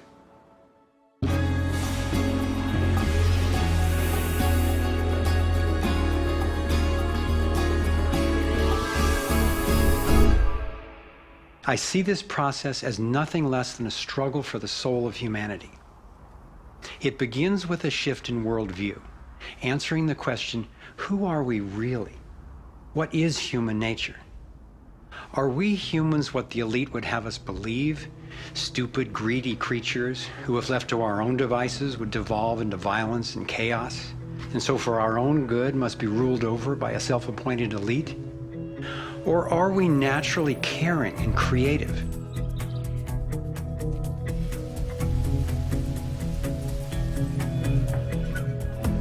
I believe when people are healthy and have what we need to survive, we can create a world based on integrity, freedom, and compassion. A world where everyone can thrive. Which of these two views will shape our future? That's our choice now. The agenda of the ruling elite is the product of a destructive worldview, based on their beliefs that there's not enough to go around, that some people are more deserving than others, and that their own safety depends on maintaining absolute control over the rest of us. In short, their worldview is based on scarcity and fear.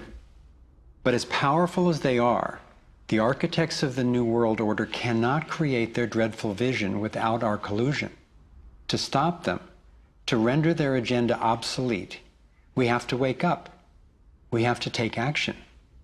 This is like the last effort of a particular phase of civilization. It's its last gasp, really, and I often use the metaphor of the caterpillar becoming the butterfly, because the caterpillar crunches its way through the ecosystem. It's very destructive. It eats 300 times its weight in a day until it's so bloated that it hangs itself up and goes to sleep, and its skin turns into a hardened chrysalis.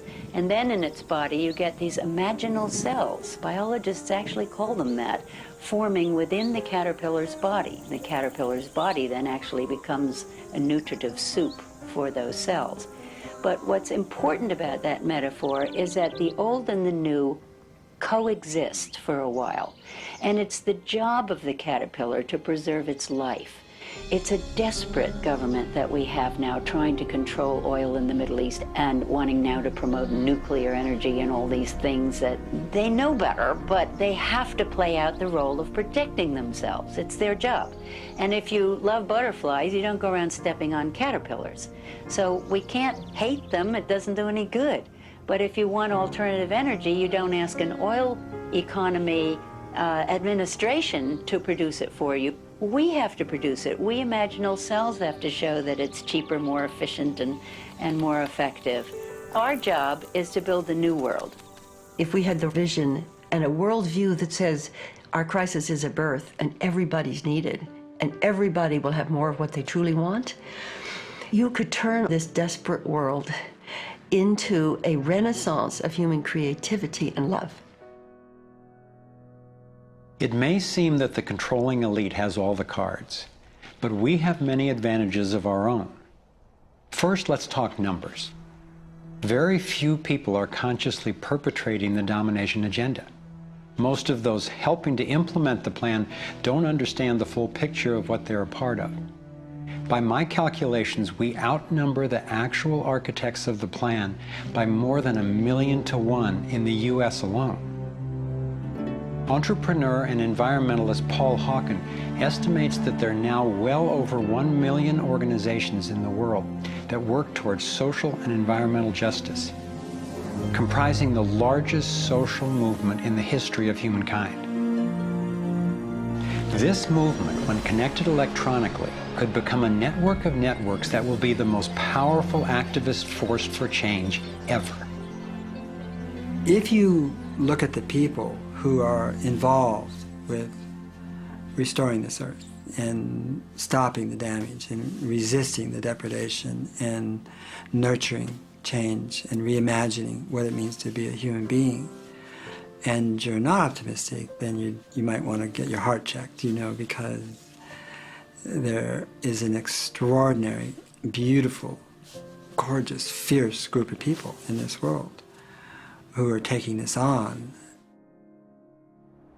The second important advantage for us is that all the power centers that the elite control require our participation.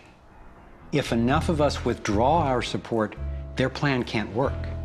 This is true of the central banks, the military, the corporate media, the government, and more.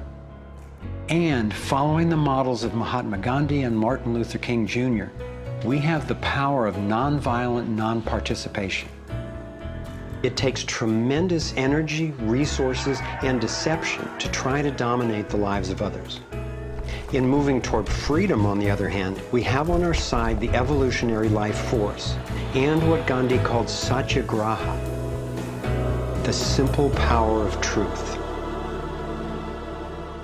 In India, we have thousands of villages which are now freedom zones. So we will not accept patenting. We will not cooperate with it, just like Gandhi did not cooperate with salt laws. We will not allow chemicals and genetically engineered crops to enter our ecosystems because they threaten this biodiversity. And this freedom movement, which is a freedom movement for all species, not just for individual humans, is something that's growing so fast and is reflected in the movement for GMO-free zones in Europe. I turn my back, and there's another 1,000 GMO-free zones. 90% of Italy, 90% of Austria. The freedom zones around the seed, around food, are creating massive shifts. In Bolivia, a grassroots movement took to the streets, relentlessly banging pots and pans, and eventually stopped the foreign corporate takeover of their water resources. Though very little is shown by the corporate media, there are countless success stories going on every day all over the world.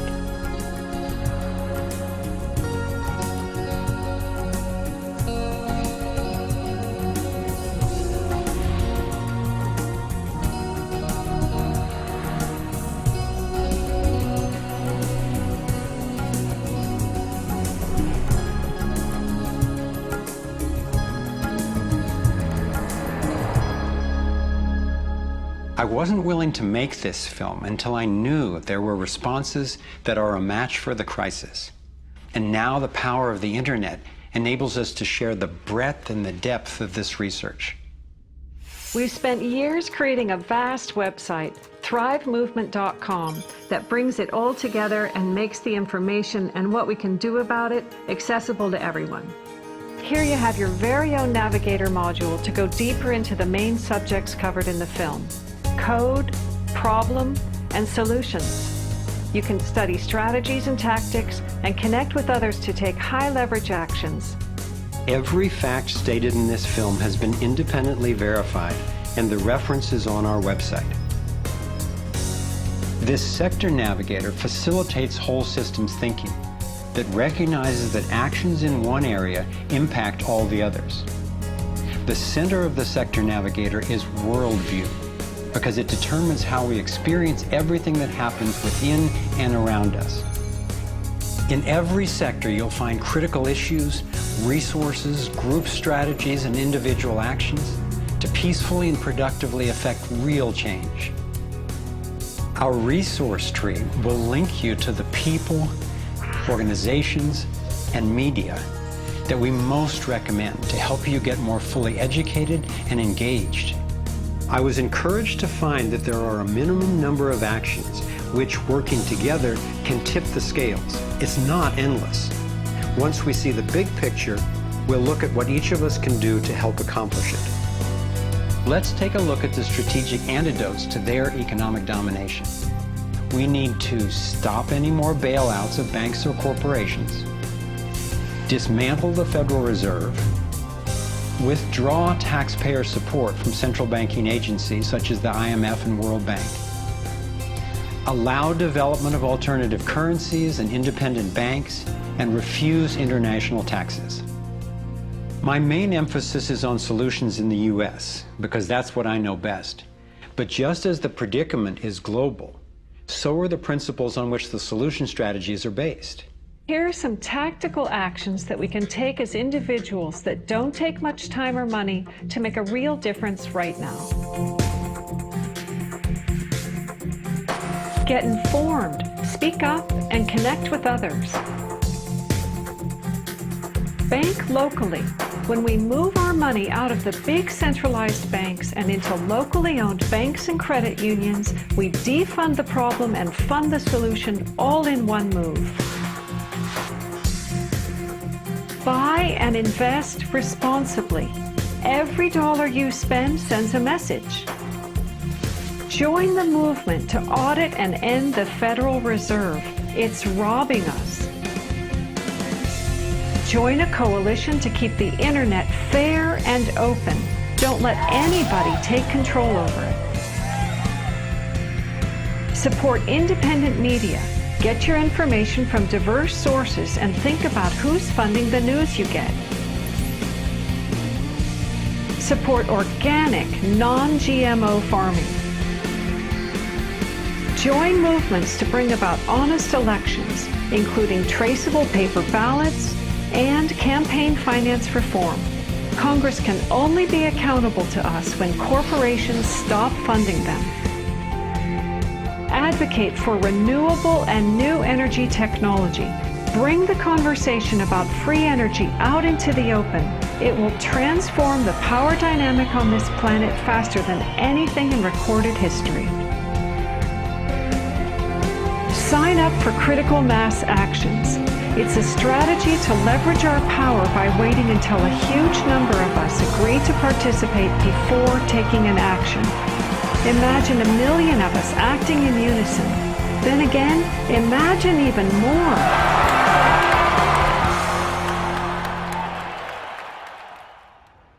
I've been inspired by how many grounded solutions and real-life problem solvers there actually are. Akila Sherrills is one person whose work especially touched me. He helped broker a gang truce between the Crips and Bloods. One of the things that we discovered in the process of waging peace in the neighborhood was that conflict is healthy.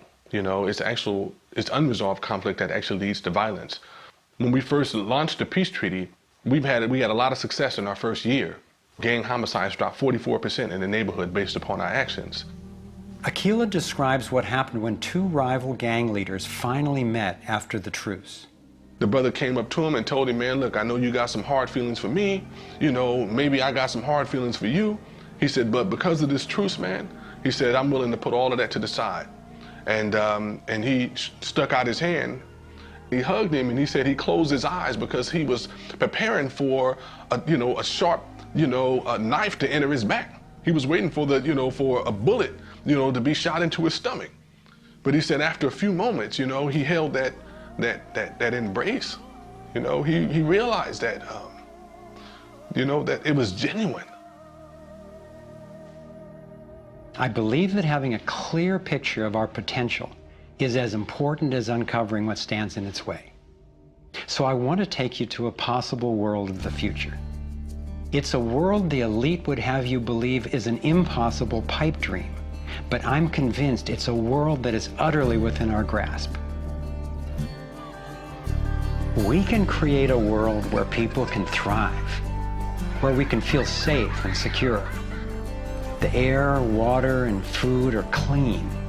A world where communities are capable of producing their own energy and food, and trade is open and fair. Rather than focusing on punishment, instead justice restores lives and losses. Insurance pays doctors to keep people healthy. Education is voluntary, serving the needs of individuals instead of corporations. We get honest feedback from independent media. There are no subsidies and no bailouts. Imagine that with an honest money system, little or no taxes, and low electric and fuel bills, you would have the money to pay off your home and car and be free to save and invest. You would enjoy more wealth, freedom, and security, all while working the same or probably less. Let's say I started a mutual fund for my neighborhood, and all the neighbors had stock, okay? And so they healed the environment, and their stock went up in value. So instead of getting drained financially, they're making money.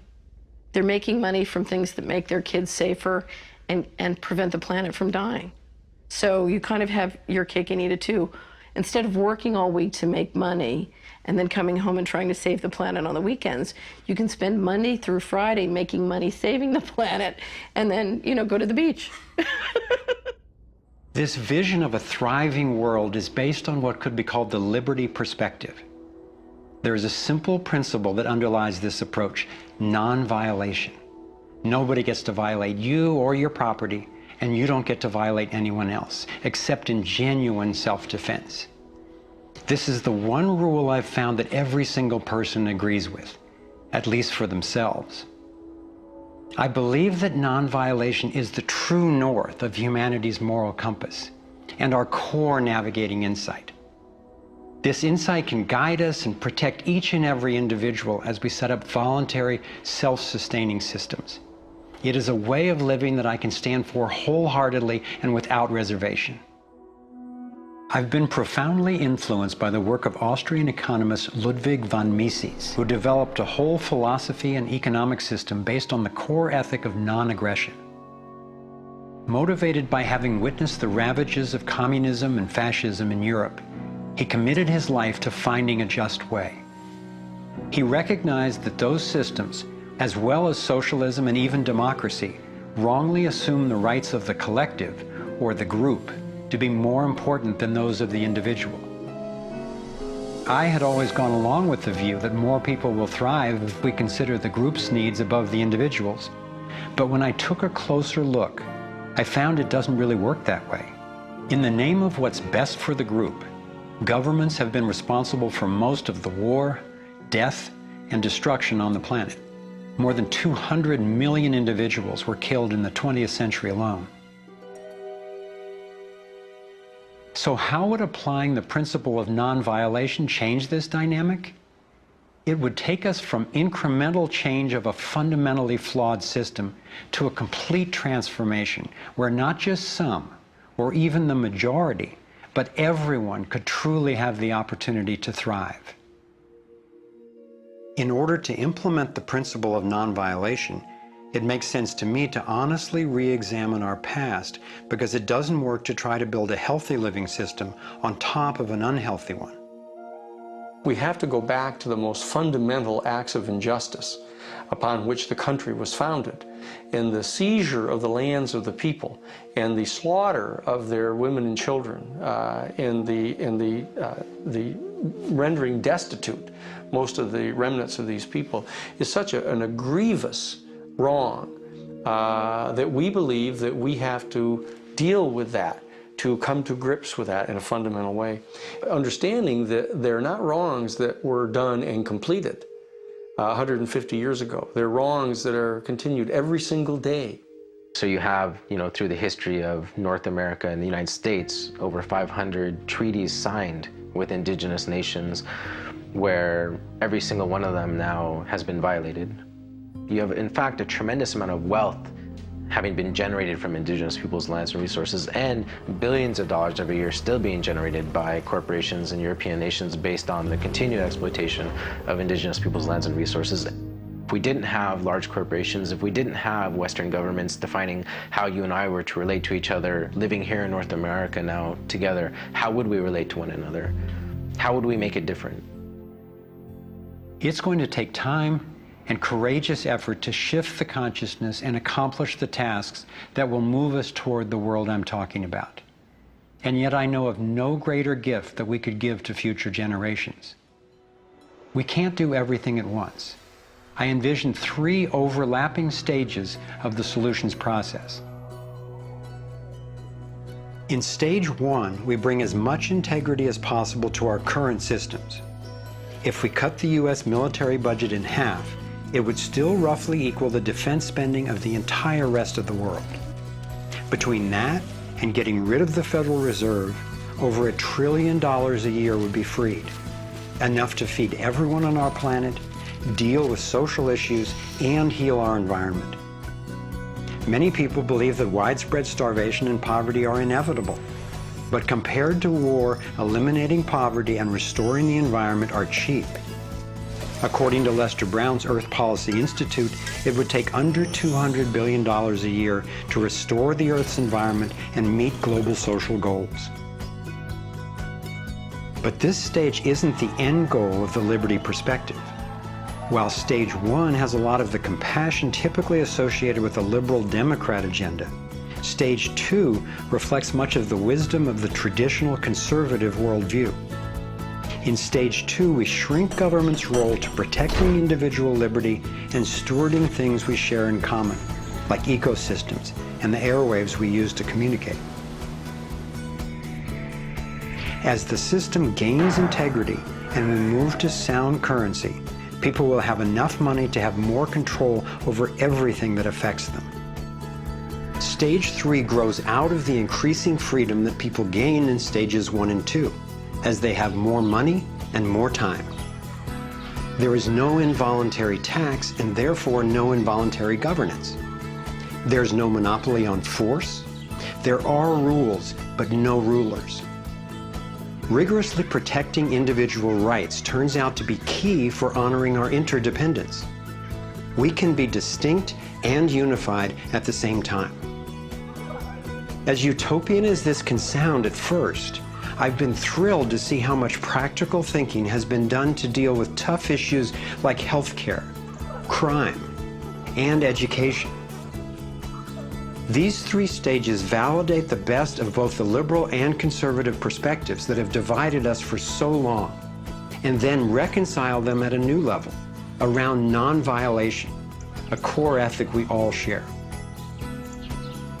Stage 3 honors human incentive and finally includes the rights of not just many, not just most, but everyone.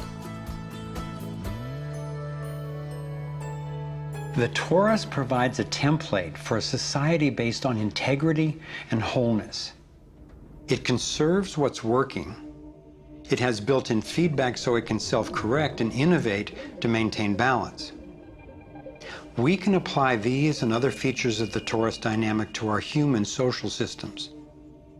I truly believe that aligning consciously with the fundamental life energy pattern at every level, physical, emotional, mental, interpersonal, and environmental, is ultimately the art, the science, and the celebration of love. And that's what we're here to learn. The fundamental insight of our interconnectedness changed the way I approach everything. In my own life, I found a practical expression of this philosophy in the modern, nonviolent martial art of Aikido. It offers powerful guidance on how to respond effectively and non-aggressively to the global domination agenda. Morihei Ueshiba, its founder, taught that to practice Aikido, one must mimic the movements of atoms and galaxies. Just as free energy technology blends with the toroidal pattern to access unlimited power, Aikido, the way of harmony, blends with the energy of an attacker, redirecting it to peaceful resolution.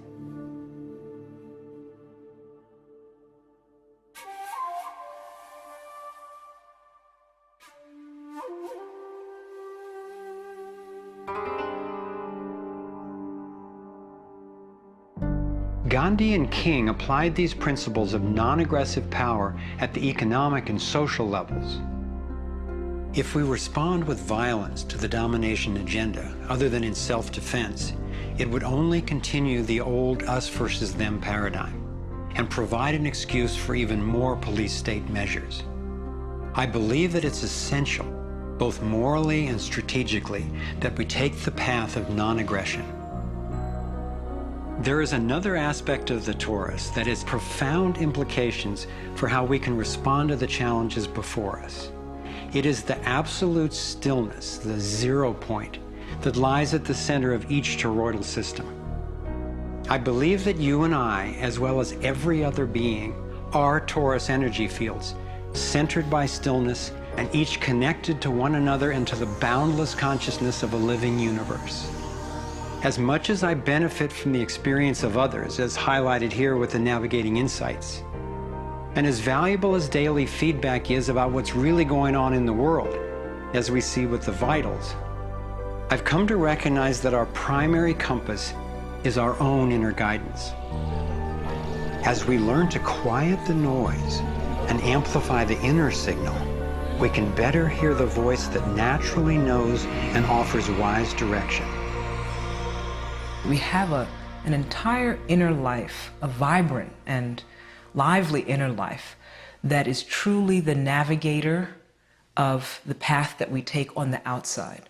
If your inner life is the driver of how you show up in the world, it makes sense that if you want to have anything to do with where you're going, that you have to be in relationship to that inner life. You have to be in relationship to the driver. As we develop increased relationship to who's in the driver's seat, what happens is that there is a synergy. It's a symbiotic relationship that our inner lives are actually able to be more in tandem with where we're choosing to go, and we're able to get there. We're not nearly as insignificant in our impact as we think we are. In order to heal the world, we have to start telling a different story to ourselves. We have to start engaging in a different story with others. It's our collective story that manifests as the world.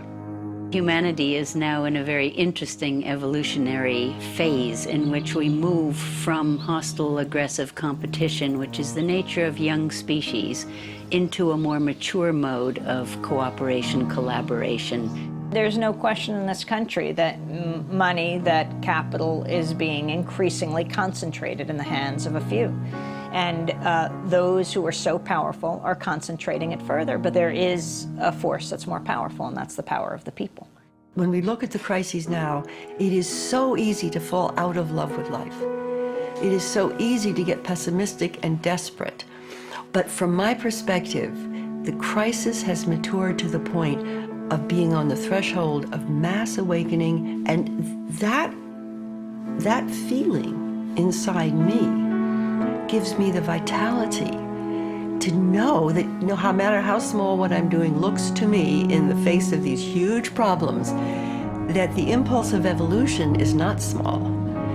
And when it's in everybody who's waking up, it's huge. And as more and more of us are waking up, linking up, and daring to speak up, the scheme for global domination is being exposed. And we're discovering solutions that can create the world we yearn for and deserve. Again and again throughout history, When people have recognized tyranny rearing its cruel head, they've come together and stood up for liberty. I am confident humankind will look back on this period and be proud that when we saw, we acted. Thank you for coming on this journey with us. I'm convinced we have what it takes to thrive. Let's make it happen.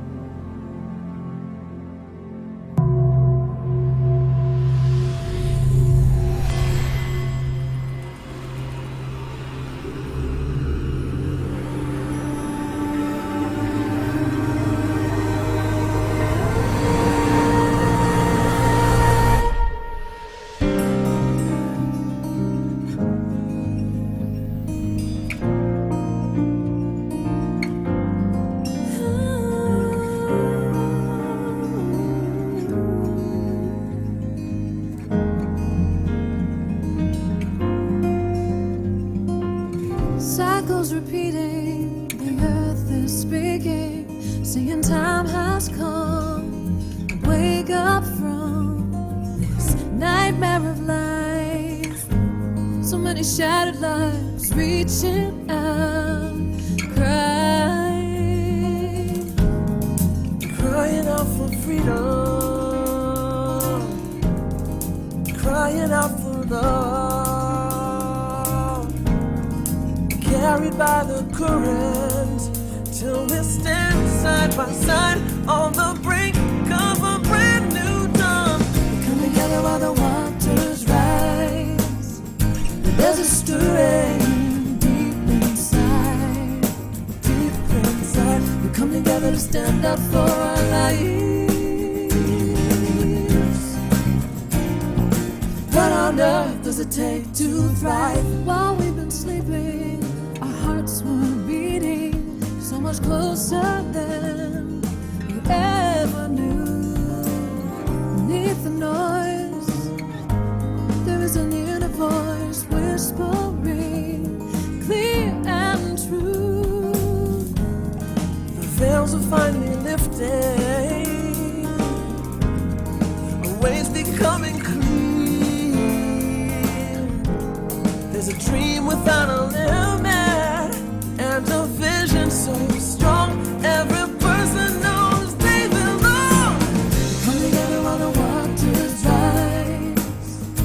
There's a stirring deep inside, deep inside. We come together to stand up for our lives. What on earth does it take to thrive? Come together while the waters rise.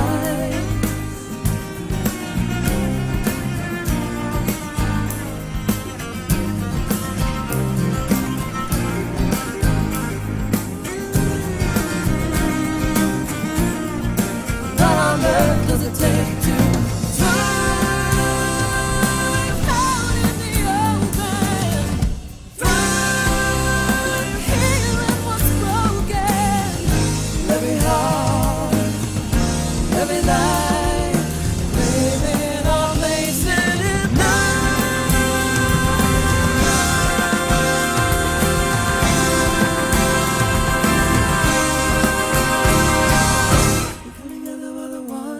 Rise. There's a stirring deep inside, deep inside. We come together to stand up for our lives. We all have what it takes to thrive. We come together while the waters rise. There's a stirring deep inside, deep inside. We come together to stand up for our lives. We all have what it takes to thrive. Come together while the waters rise. There's a stirring deep inside, deep inside. We come together to stand up for our lives. We all have what it takes to thrive. Come together while the waters rise. There's a stirring deep inside. Stand up for